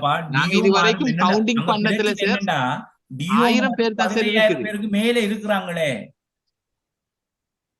நாட்டிலேயா சார்? டிஓ மாதிரி நாடு பூரா சிங்கள மீடியம் தமிழ் மீடியம் 20,000 கிட்ட இருக்காங்களே. இன்றைய பிரச்சனையாகுமே ஃபுல் அரசியல். சில நேரம் மகுதிக்கு சில நேரம் ஒரு இப்படி, சில நேரம் அது ஒரு அரசியல் நியமனம் போயிட்டா எவ்வளவு கட்டிக்காராக்கள் தட்டுப்படுவாங்க சார். நான் சார் என்ன டிஓ ஆக்களுக்கு வைக்கிற மாதிரி இருக்கட்டும். அடுத்தது இருக்கிற 1000 பேருக்கு சார் மாகாண ஆளுநர் தலையிட்டு ஜனாதிபதி கதைச்சு சார் அந்தந்த பாடத்துக்கு எடுக்க வேண்டியதானே சார், இன்றைய வச்சு எடுக்க வேண்டியதானே சார். இப்ப நான் உங்களுக்கு சொன்னது விளங்கல. பட்டதாரிகள் வடமாகாணத்துல மொத்தமே 1000 பேர் இருக்கும்னு நீங்க சொல்றீங்களா சார்? அந்த இப்போதை இருக்கு சார், அந்த அரச தொழில இல்லாம சும்மா ஃப்ரீயா இருக்கிறவங்க இப்படித்தானே 35 வயசுக்குள்ள எல்லாருமே ஓபன் பட்டதாரிகள் தானே, எல்லாருமே போட நினைப்பான். இப்ப அன்றைக்கு ஒரு கணக்கு பார்த்தேன்னா 70,000 பேர் இருக்கிறான் வேலையற்ற பட்டதாரிகள் நாடு பூரா. எப்படி இவ்வளவு பேருக்கு இன்றைய வச்சு டீச்சிங் கொடுக்குற நீங்க சொல்லுங்களேன் பாப்போம். அதுல அரவாசி சார் அந்த இந்தியன் யூனிவர்சிட்டியில செய்யறாக்கள் அரவாசி. கொஞ்சம் பொறுங்க, போன முறையும் அந்த 5,000 பேரையும் தட்டியை விட்டுட்டாங்க. பாவம் அவனுகள் என்னதுக்கு யூஜிசி அப்ரூவல் கொடுக்குது? அப்ப பாவம் போன முறை ஒருத்தருக்கு நியமனம் கொடுக்கல. வெளிநாட்டு டிகிரியை வச்சுக்கிருந்த 5,000 இன்டர்வியூல இந்தியன் இதுல உள்ள ஆட்களுக்கு வேலை கொடுத்திருந்தாங்க. எங்களோட லிஸ்ட்ல அந்த ஒரு ஆள் வந்திருந்தது. இப்படித்தானே சில மாகாணங்கள் எடுக்க முடிவுக்கு நாம் ஒன்றுமே செய்யல. அது பொதுவான கதையை நான் சொல்றேன். மத்திய அரசாங்கம் நடத்தின இன்டர்வியூல வெளிநாட்டு டிகிரி உள்ள ஒரு 4,000 பேர் கொடுக்கவே இல்லை. இப்ப சில மாகாணங்கள், உங்களுக்கு ஒரு சம்பவத்தை சொல்லவா, வெளிநாட்டு டிகிரியில அப்பாயின்மெண்ட் எடுத்த ஒரு அக்கா கிட்டத்தட்ட 11 வருஷமா பிஜிடி செய்யல அமெரிக்கா ஓபன் யூனிவர்சிட்டியில, post graduate diploma in education. சந்தர்ப்பம் கொடுக்குறாங்க இல்ல, நிறைய பாதிப்பு. இப்படித்தானே இப்ப நாம நிறைய கேள்விகளை தொடுக்கலாம். எல்லாத்தையும் தாண்டி நாம படிச்சு பாஸ் பண்றன்ற ஒரு விஷயம் இருக்குது. இறைவன் நாடினா அதுல சந்தர்ப்பம் வரும். இப்ப கடைசியாவும் 20,000 பேருக்கிட்ட டீச்சிங் ஒவ்வொரு மாகாணத்திலையும் 1000, 1,500, தேசிய பாடசாலைக்கு 4,000 எவ்வளவு பேர் ஈடுபட்டு போனாங்களே. அதுலயும் இந்த தேசிய பாடசாலையை கோட்டை விட்டாக்களே நீ கடும் கவலைப்பா. கடும் ஈஸி எக்ஸாம் பேப்பர் அப்படியே இருக்கி ஒரு ஒரு பேப்பர் அப்படியே ஒரு தனி PDF நான் உங்களுக்கு போடுவேன். சார் அஸ்ஸலாமு அலைக்கும். வலைக்கும் இஸ்லாம். சொல்லுங்க அமீர். என்னன்னா சார், வேலை அதாவது வேற டிபார்ட்மெண்ட்ல வேலை செய்யற ஒரு ஆளா டிஓ இல்லாம வேற ஒரு ஆளுக்கு அப்படி போடக்கூடிய வாய்ப்புகள் இல்லையா சார்? 45 வயசுல அவர் டிஓ இருந்தா போடல. 45 வயசுக்குள்ள சொல்லிட்டார் பிரதமர். டிஓ இல்லாம வேற பாடசாலையில டிஓ அல்லாம வேறு திணைக்களங்கள்ல டிஓ இருக்கிறார்கள் 45 வயசுக்குள்ள அப்ளிகேஷன் போடலாம். அவர் டீச்சிங்கும் ஆள் போடலாம். எக்ஸாம் பாஸ் பண்ணினா இதுலயும் டிஓ இல்லாம வேற ஒரு தொழில் இருக்கிறார். எப்படி? அதாவது டிஓ இல்லாம வேறொரு அதுல சின்ன ஒரு சஸ்பெக்ட் இருக்கு. டெவலப்மெண்ட் ஆபீசர் இல்லாம என்றதுல ஒரு சின்ன ஒரு சஸ்பெக்ட் இருக்கு. அதுக்கு செட் வந்தா தான் தெரியும் சார். வேற யாரும் அமீர் சார் இங்க ஒர்க் பண்றீங்களா? சார் சார் சார் அது கெசெட் வரடி பாப்போமே. வெயிட் பண்ணுங்களேன். வித்தின் 1 மந்த்துக்குள்ள வரும். சொல்லுங்க ராஜேந்திரன். சார் இந்த HNDA செய்தாக்கள் என்ன மாதிரி சார்? வளமையா போட்டு எடுபட்ட வரலாறுலாம் இருக்குது.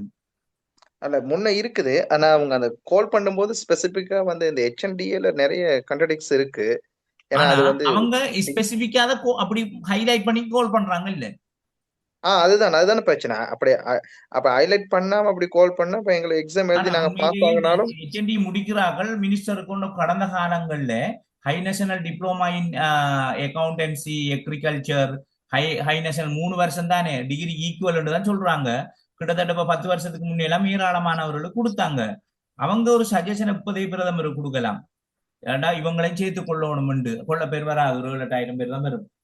நாங்களும் இப்ப அதுல நானும் தனிப்பட்ட ரீதியில பிரதமருக்கு நாங்கள் லெட்டர் அனுப்பியிருக்கோம். இந்த இனி இந்த புது ரெக்ரூட்மெண்ட்ல HND ஆக்களும் இன்க்ளூட் பண்ண சொல்லி. ஆனா அது இந்த கெசட்ல ஸ்பெசிபிக்கா மென்ஷன் பண்ணி வரானாலும் அது எங்களுக்கு ஒரு பிரச்சனையா இருக்குது. ஓகே, இன்ஷா அல்லாஹ் தொடர்ந்து பேசுவோம். நான் லீவ் ஆகுறேன். ஃபரூக் சார் உங்களோட நிறைய விஷயங்களை எக்ஸ்கியூஸ் மீ சொல்லுங்க சார். கவர்மெண்ட்ல HND முடிச்ச ஒருத்தர் பிஎட் பிரைவேட்டா முடிச்சா அவங்களுக்கு அப்ளை பண்ணிருமா சார்? கிடைக்கும் கட்டாயம். என்ன பிரச்சனை? இல்ல சார், நான் HND வந்து கவர்மெண்ட்ல முடிச்சிக்கிறேன் சார். பிஎட் எங்க முடிச்சீங்க? பிஎட் வந்து பிரைவேட் கம்பெனில தான் முடிச்சேன். நீங்க அப்ளிகேஷனை போடுங்களேன். மத்தத மறுக பாப்போம். எக்ஸாம் எழுதுங்களேன். இந்த என்ன நம்பர் இனி பர்சன்ல பேசுறார்கள் 0754283 நாளைக்கு தாராளமா பேசிக்கொள்ளுங்க. 0754283 ஃபரூக் சார் உங்கள்ட்ட இன்னும் கொஞ்சம் சில விஷயங்களை பகிர்ந்து கொள்ளுவாங்க. சார் நான் லீவ் ஆகட்டா? சார் சொல்லுங்க. இந்த இதுக்கு வந்து எஃபெக்டிவ் டேட் இருந்தா போதுமா இல்லாட்டி டிரான்ஸ்கிரிப்ட் கையில வேணுமா ஃபார்ம் போட்டதுக்கு? இல்ல அதெல்லாம் தேவைப்படாது. உங்களுக்கு எஃபெக்டிவ் டேட் இருந்தாலே காணும். அட்டாச்மெண்ட் ஒன்றும் அனுப்புறல, தேவைப்படாது இப்போதைக்கு.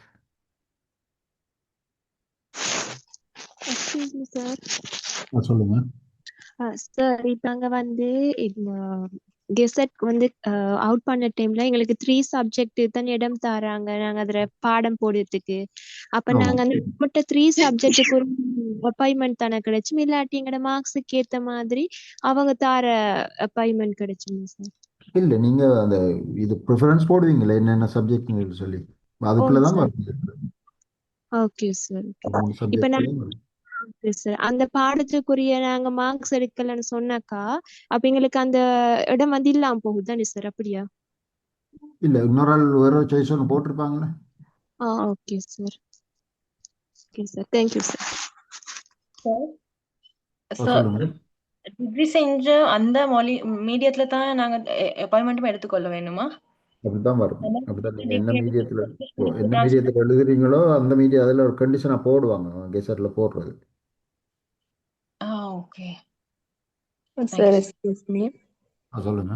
ஐக்யூ வந்து ஃபர்ஸ்ட்ல இருந்து தானே சார் படிப்பிப்பீங்க நீங்க? அப்படி இருந்தா டோட்டலா அடியில தான் போகும். நான் சொன்னேன் உங்களுக்கு அதுல 2 விஷயம் ஒன்று இருக்குன்னு சொல்லி. உங்க ஐக்யூல மிக வீக்கான என்ன பிள்ளை இல்ல என்னன்னு சொன்னா ஐக்யூல நீங்க வீக்குன்னு சொல்லி நீங்க தெரிஞ்சா நான் சொன்னேன் உங்கள்ட்ட ஆல்ரெடி அந்த 3 months கோர்ஸ் ஒன்று செஞ்சதுன்னு சொல்லி அது எல்லாம் இருக்குது A to Z ஆரம்பத்துலேருந்து படிப்பிக்க எல்லாம் இருக்குது. அதை நீங்கள் எடுத்து ஃபுல்லாக எக்ஸாம் முடிவு மட்டும் படிக்கலாம். இல்லாட்டி நான் ஐக்யூவில் ஓகே எவரேஜாக இருக்குதுன்னு சொன்னால் பேப்பர் கிளாஸ் போகுது வளமையாக, அதில் நீங்கள் ஜாயின் பண்ணி படித்து கொண்டு போயிலுமே 2 விஷயத்தையும் உங்களுக்கு அந்த விளம்பரத்தில் நான் போடுவேன்னா அதை போடுவேன்.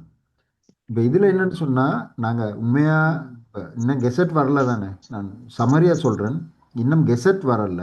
அடுத்தது உங்களோட சர்வீஸ் மினிட்டும் அமெண்ட் பண்ணலை.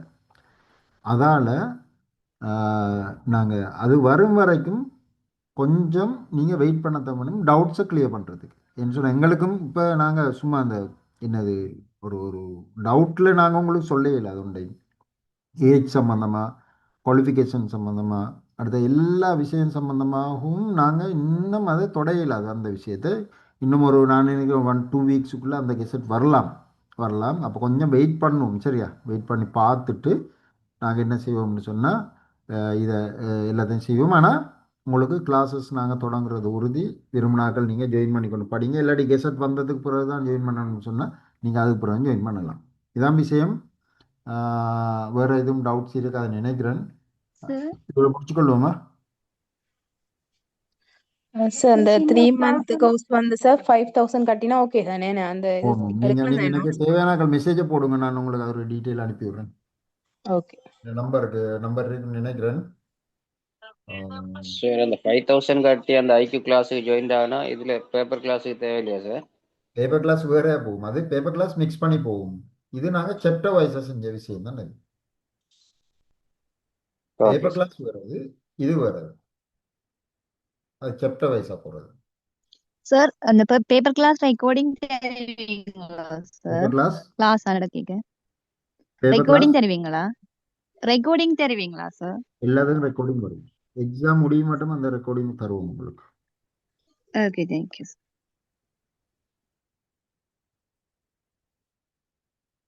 சார் பேப்பர் கிளாஸ்க்கு ஃபீஸ் எவ்வளோ சார்? இல்லைங்கள பேப்பர் கிளாஸ்க்கு ஃபீஸ் எப்படி நான் அதெல்லாம் போடுறேன்னா அந்த குரூப்பில் காமன் குரூப் ஒன்று இருக்கு. நீங்கள் எல்லாரும் ஜாயின் பண்ணீங்களா குரூப்பில்? இல்ல சார், குரூப்ல லிங்க் போட்டு விடலுமா சார்? நான் போடுறேன், திரும்ப போடுறேன். இல்லை, அந்த லிங்கை போட்டு விட்றேன். நீங்கள் அதில் திரும்ப ஜாயின் பண்ணிக்கொள்ளுங்க. எல்லாரும் அந்த குரூப்பில் தான் நான் எல்லா டீட்டெயிலும் போடுவேன். நான் சரியா?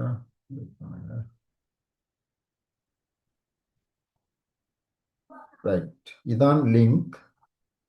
உங்களுக்கு அந்த 75 46 592 ஏதாவது மெசேஜ் ஏதாவது இன்ஃபர்மேஷன் தேவைன்னா இந்த நம்பருக்கு போடுங்க. கீழே போட்டிருக்கேன் பாருங்க, மேலே குரூப் லிங்க். அடுத்த இன்ஃபர்மேஷன் இந்த அந்த கோர்ஸ் சம்மந்தமாக அந்த ரெக்கார்டிங் சம்மந்தமாக டவுட்ஸ்ன்னு சொன்னால் அதை கேளுங்க. சரியா? மிச்ச எக்ஸாம் சம்மந்தமாக வயசு சம்மந்தமாக அந்த கார்டர்ஸ் சம்மந்தமாக எல்லாம் மினிட் வரட்டும், அடுத்தது எக்ஸாம் கால் பண்ணிட்டு நாங்கள் பார்ப்போம்.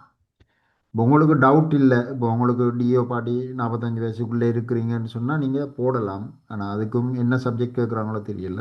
அடுத்த வெளியில் உள்ள கிராஜுவேட்ஸ் என்ன செய்கிறாங்கன்னு சொன்னால் அவங்களுக்கும் 35 வயசா 40 வயசானு தெரியல. ஆனால் 35 கன்ஃபார்ம், 40 தெரியல. அதையும் பார்த்துட்டு நீங்கள் போடுங்க. 35 வயசு உள்ள ஆட்கள் என்ன செய்யணும்னு சொன்னால் படிக்கிறேன்னா படிங்க. அப்படி போவோம், பார்ப்போம் என்ன நடக்குதுன்னு சொல்லி. சரி, ரைட். நான் கிளாஸ் பேமெண்ட் டீட்டெயில்ஸ் எல்லாத்தையும் நான் உங்களுக்கு தரேன் இதில். ரைட், அப்போ நாங்கள் இதோட முடிச்சுக்கொள்வோம். அதிவிரைவில் சொல்லுங்கள். எஃபெக்டிவ் டேட் மட்டும் பற்றி சொல்லிடுமா? எஃபெக்டிவ் டேட்னு சொன்னால் இப்படி தான். இப்போ இந்த மாதம் உங்களுக்கு கால் பண்ணுறாங்கன்னு வைங்களேன், இன்றைக்கு கால் பண்ணுனா க்ளோசிங் டேட் ஒன்று வரும் தானே உங்களுக்கு. அடுத்த மாதம் கிட்டத்தட்ட ஒரு மாதம் கெப்புக்கெலாம் போடுறது க்ளோசிங் டேட். இன்றைக்கு 18ஆம் தேதின்னு சொன்னால் ஜனவரி, February 17ஆம் தேதி க்ளோசிங் டேட்னு சொன்னால் February 17ஆம் தேதிக்கு உள்ள உங்களுக்கு என்ன செய்யணும்னு சொன்னால் அந்த எஃபெக்டிவ் டேட் இருக்கணும். விளையாண்டா நான் சொன்னது அப்ளிகேஷன் க்ளோசிங் டேட் அண்டு அல்லது அதற்கு முதல் என்ன செய்யணும்னு சொன்னால் உங்களோட அந்த இது இருக்கணும். ப்ரைவேட் டிகிரியாக்கள் பயப்பட தேவையில்லை, செகுலர் வந்துட்டு போன மாதமோ அதுக்கு முதல் மாதம் வந்துட்டு கட்டாயம் கன்சிடர் பண்ணணும்னு சொல்லி எல்லாத்தையும் ப்ரைவேட் டிகிரிஸ் அது யூஜிசி ரெகக்னைஸ்டாக இருந்தால் ஓகே. இல்லாட்டி நீங்கள் பயப்பட தேவையில்லை, அந்த பிரச்சனைகள் எல்லாம் இனி வராது இந்த பிரச்சனைகளுக்குள்ள. சரியா?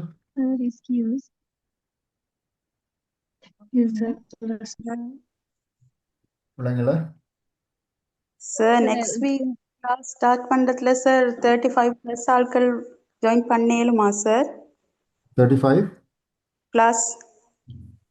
இல்லை அது பிரச்சனை இல்லை. நாங்கள் இப்போ அது எங்களுக்கு உண்மையாக தெரியாதுன்னு இப்போ அதை நாங்கள் கம்பல் பண்ணலை.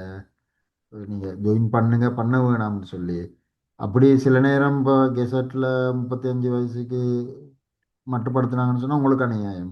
அடுத்தது இப்போ கிளாஸஸில் நீங்கள் ஜாயின் பண்ணி படிச்சுட்டு போகிறதால உங்களுக்கு ஓகேன்னு சொன்னால் படிங்க. நாங்கள் அந்த பொறுப்பு எடுக்கல. அது என்ன சொன்னால் எங்களுக்கு தெரியாதுன்னு இப்போ அதால் நாங்கள் கிளாஸ் தொடங்குறது உறுதி.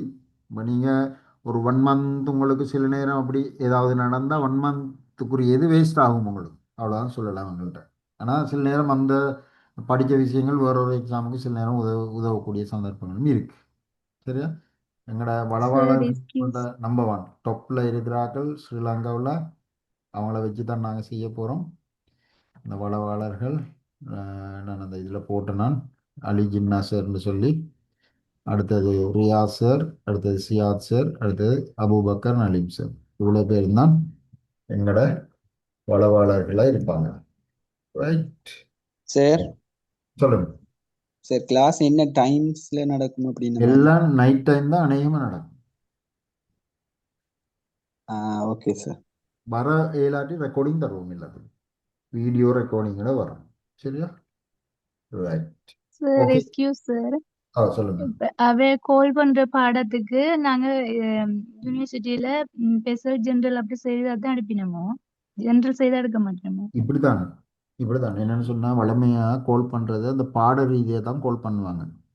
இப்போ பாட ரீதியா உதாரணமா இப்போ அவங்க ஜியோகிரபின்னு சொன்னா அவங்க கேட்பாங்க என்னன்னு சொன்னா, அந்த ஜியோகிரபி ஒரு பாடமாக எடுத்திருக்கணும், அல்லது 3இல் ஒரு அந்த கிரெடிட்னு சொல்றது உங்களுக்கு தெரிஞ்சிருக்குமே டிகிரியில். கிரெடிட்ல 3இல் ஒரு பகுதி பூர்த்தி செஞ்சிருக்கணும்னு கேட்பாங்க. அது அப்படி பாருங்க. சில நேரம் அந்த பிரைமரிக்கு அப்படி ஒரு சந்தர்ப்பங்கள் வரலாம். என்ன டிகிரியோட சில நேரம் ஏ லெவல்ல ஏ எடுத்திருக்கணும், அப்படியே தான் ஏல பொலிட்டிக்கல் சயின்ஸ் நாங்கள் 3 பாடம் அங்க ஜூனியர்ல 3 பாடத்துல ஒரு பாடம் எடுத்திருந்தா நாங்க போடலாம் தானே டீச்சிங்குக்கு. அல்ல அதுல பொலிட்டிக்கல் சயின்ஸ் ஸ்பெஷல் செய்திருக்கணுமோ? எதுல ஏ லெவலா? இல்ல யூனிவர்சிட்டியில ரிசல்ட்ஸ்னு சொன்னா பிஏ ஆனர்ஸ் அப்படி எடுக்கணுமா இல்ல இல்ல அப்படி இல்லை. ஜெனரல்? இல்ல அப்படி இல்லை. டிகிரி ஸ்பெஷல் எல்லாத்துக்கும் கேட்குறல. இப்போ நீங்கள் வருஷம் ஃபுல்லாக படிச்சிருப்பீங்களா? எப்படி இப்போ ஜியோகிரஃபின்னு சொன்னால் வருஷம் ஃபுல்லாக ஜியோகிரஃபியே இருக்குமே. அதில் என்ன 3 வருஷத்துக்கு ஜியோகிரஃபி ஏதோ ஒரு வேறு சப்ஜெக்ட்லேயே இருக்கும். இப்போ ஜிஐஎஸ் இதுன்னு சொல்லி வரும். ஒவ்வொரு செமிஸ்டருக்கும் ஒவ்வொரு பேரில் வரும். டிரெக்டாக ஜியோகிரஃபியில் ஒவ்வொரு டிவிஷன் அது வரும். அதெல்லாம் வரும் உங்களுக்கு. அந்த 3இல் ஒரு பாதி கிரெடிட்டை பாருங்க, உங்களோட ஹேண்ட் புக்கில் இருக்கும் கிரெடிட். ஜியோகிரஃபியில் என்ன எத்தனை கிரெடிட் இருக்குன்னு சொல்லி அதில் கிளியராக சொல்லப்பட்டிருக்கு. சார் ஓ அந்த இது சார், இப்போ இன்டர்வியூல வந்துட்டு நம்ம ஸ்பெஷல் செஞ்சாக்கள் கிளாஸ் எடுத்தாக்களுக்கெல்லாம் வந்துட்டு ப்ரியாரிட்டி கொடுப்பாங்களா? கிளாஸுக்கு ஆனால் மார்க்ஸ் போடுறல, கிளாஸுக்கு இல்ல, இதுக்கு ஸ்பெஷலுக்கு அப்படியும் போட மாட்டாங்க. அப்ப அது நம்ம எடுக்கிற ரிசல்ட்ஸ் வச்சு தான் பார்ப்பாங்க என்ன? அதாவது நீங்கள் இன்டர்வியூ ஒவ்வொருத்தரை காட்டுறேங்க, இப்போ சர்ச் பண்ணி இருந்தால் காட்டுறேன்னா நீங்கள் இன்டர்வியூ ஏற்கனவே நீங்கள் பார்த்துட்டு இருக்கீங்களா? என்ன சார் விலங்கல? இல்லை ஏதாவது கெஸ்ட்டை பார்த்துட்டு இருக்கீங்களா?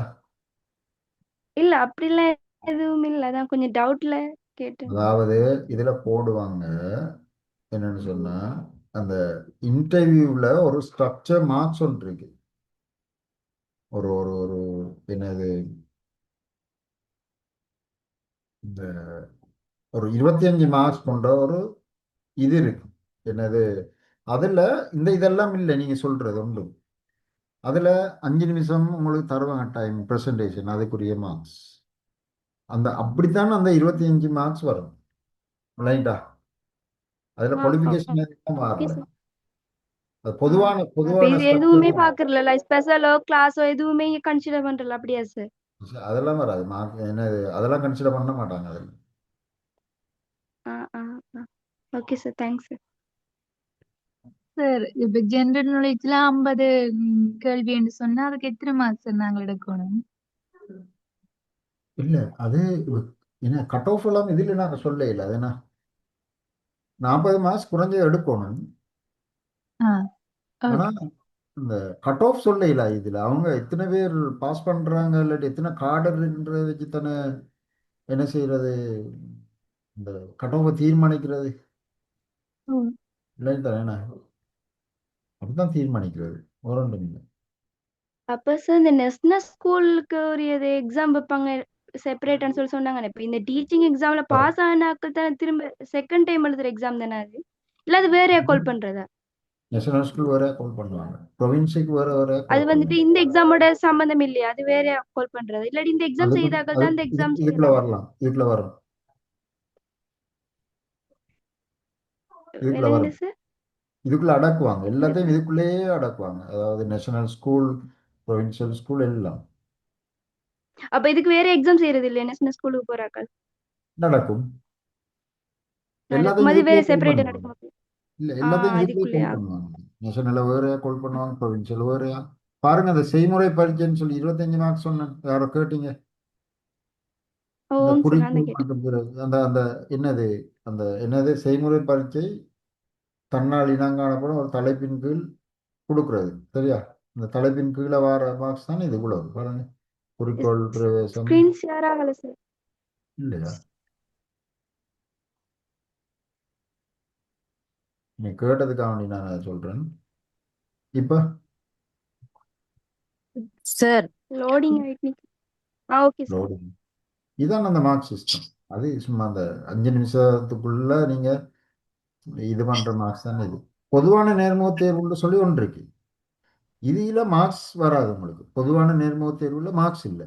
இது அந்த நீங்க குவாலிஃபிகேஷன் இருக்கு தானே, சேவை பிரமாண குறிப்பின்படி பிரசுரிக்கப்படும் வர்த்தமானத்தில் அல்லது குறிப்பிட்ட தகைமைகளை பரீட்சிக்கிறது தான் இது. அதில் டிகிரியை பார்ப்பாங்க, ஏஜை பார்ப்பாங்க, இஃபெக்டிவ் டேட்டை பார்ப்பாங்க. இதெல்லாம் இதெல்லாம் ஓகேன்னு சொன்னால் தான் நீங்கள் செய்முறை பரீட்சைக்கு போயிடும். இதுக்கு மார்க்ஸ் இல்லை. இந்த 5 நிமிஷம் தர அந்த இதுக்குத்தான் என்ன செய்யணும், இந்த பிரிச்சு மார்க்ஸ் போடுவாங்க. இதுதான் சிஸ்டம். வளமை எல்லாத்துக்குமே அப்படிதான். இந்த பாருங்க, இதில் செய்முறை பரீட்சை இந்த போட்டிருக்கு, இதுதான் மார்க்ஸ். எல்லா கெசட்லையும் இப்படி தான் வரும். இத கொஞ்சம் குரூப்ல ஷேர் பண்ணிடுமா சார்? ஓ, அதெல்லாம் இப்போ நீங்கள் இப்ப டென்ஷன் ஆக தேவையில்லை. இந்த இன்டர்வியூ சம்மந்தமாக நாங்கள் அதுக்கு கைட் பண்ணுவோம் வேறு பாஸ் பண்ணாக்களுக்கு. சரியா? நீ முதலாவது வெயிட் பண்ணுவோம், கெசட்டை ரிலீஸ் பண்ணட்டும். சரியா? அதுக்கெல்லாம் டென்ஷன் வேணாம். இன்டர்வியூக்கு போக வேணாம். இப்போதைக்கு நீங்கள் முதலாவது இது ஒரு போட்டி பரீட்சை சுவர். போட்டி பரீட்சைக்கு நீங்கள் தயாராகணும். அதுக்குரிய முன்னாயத்த வகுப்புகள் தான் இது. சரியா? ரைட். மேலதிகம் ஏதாவது பிரச்சனைன்னு சொன்னால் எனக்கு மெசேஜ் போடுங்க. நான் மெசேஜை பார்த்துட்டு உங்களுக்கு ரிப்ளை பண்ணி விடுறேன். சரியா? காய்ச்சி கொள்ளும். ஓகே, நன்றி. நான் முடிச்சு கொள்ளுவோமா? ஓகே, நன்றி. முடிக்காத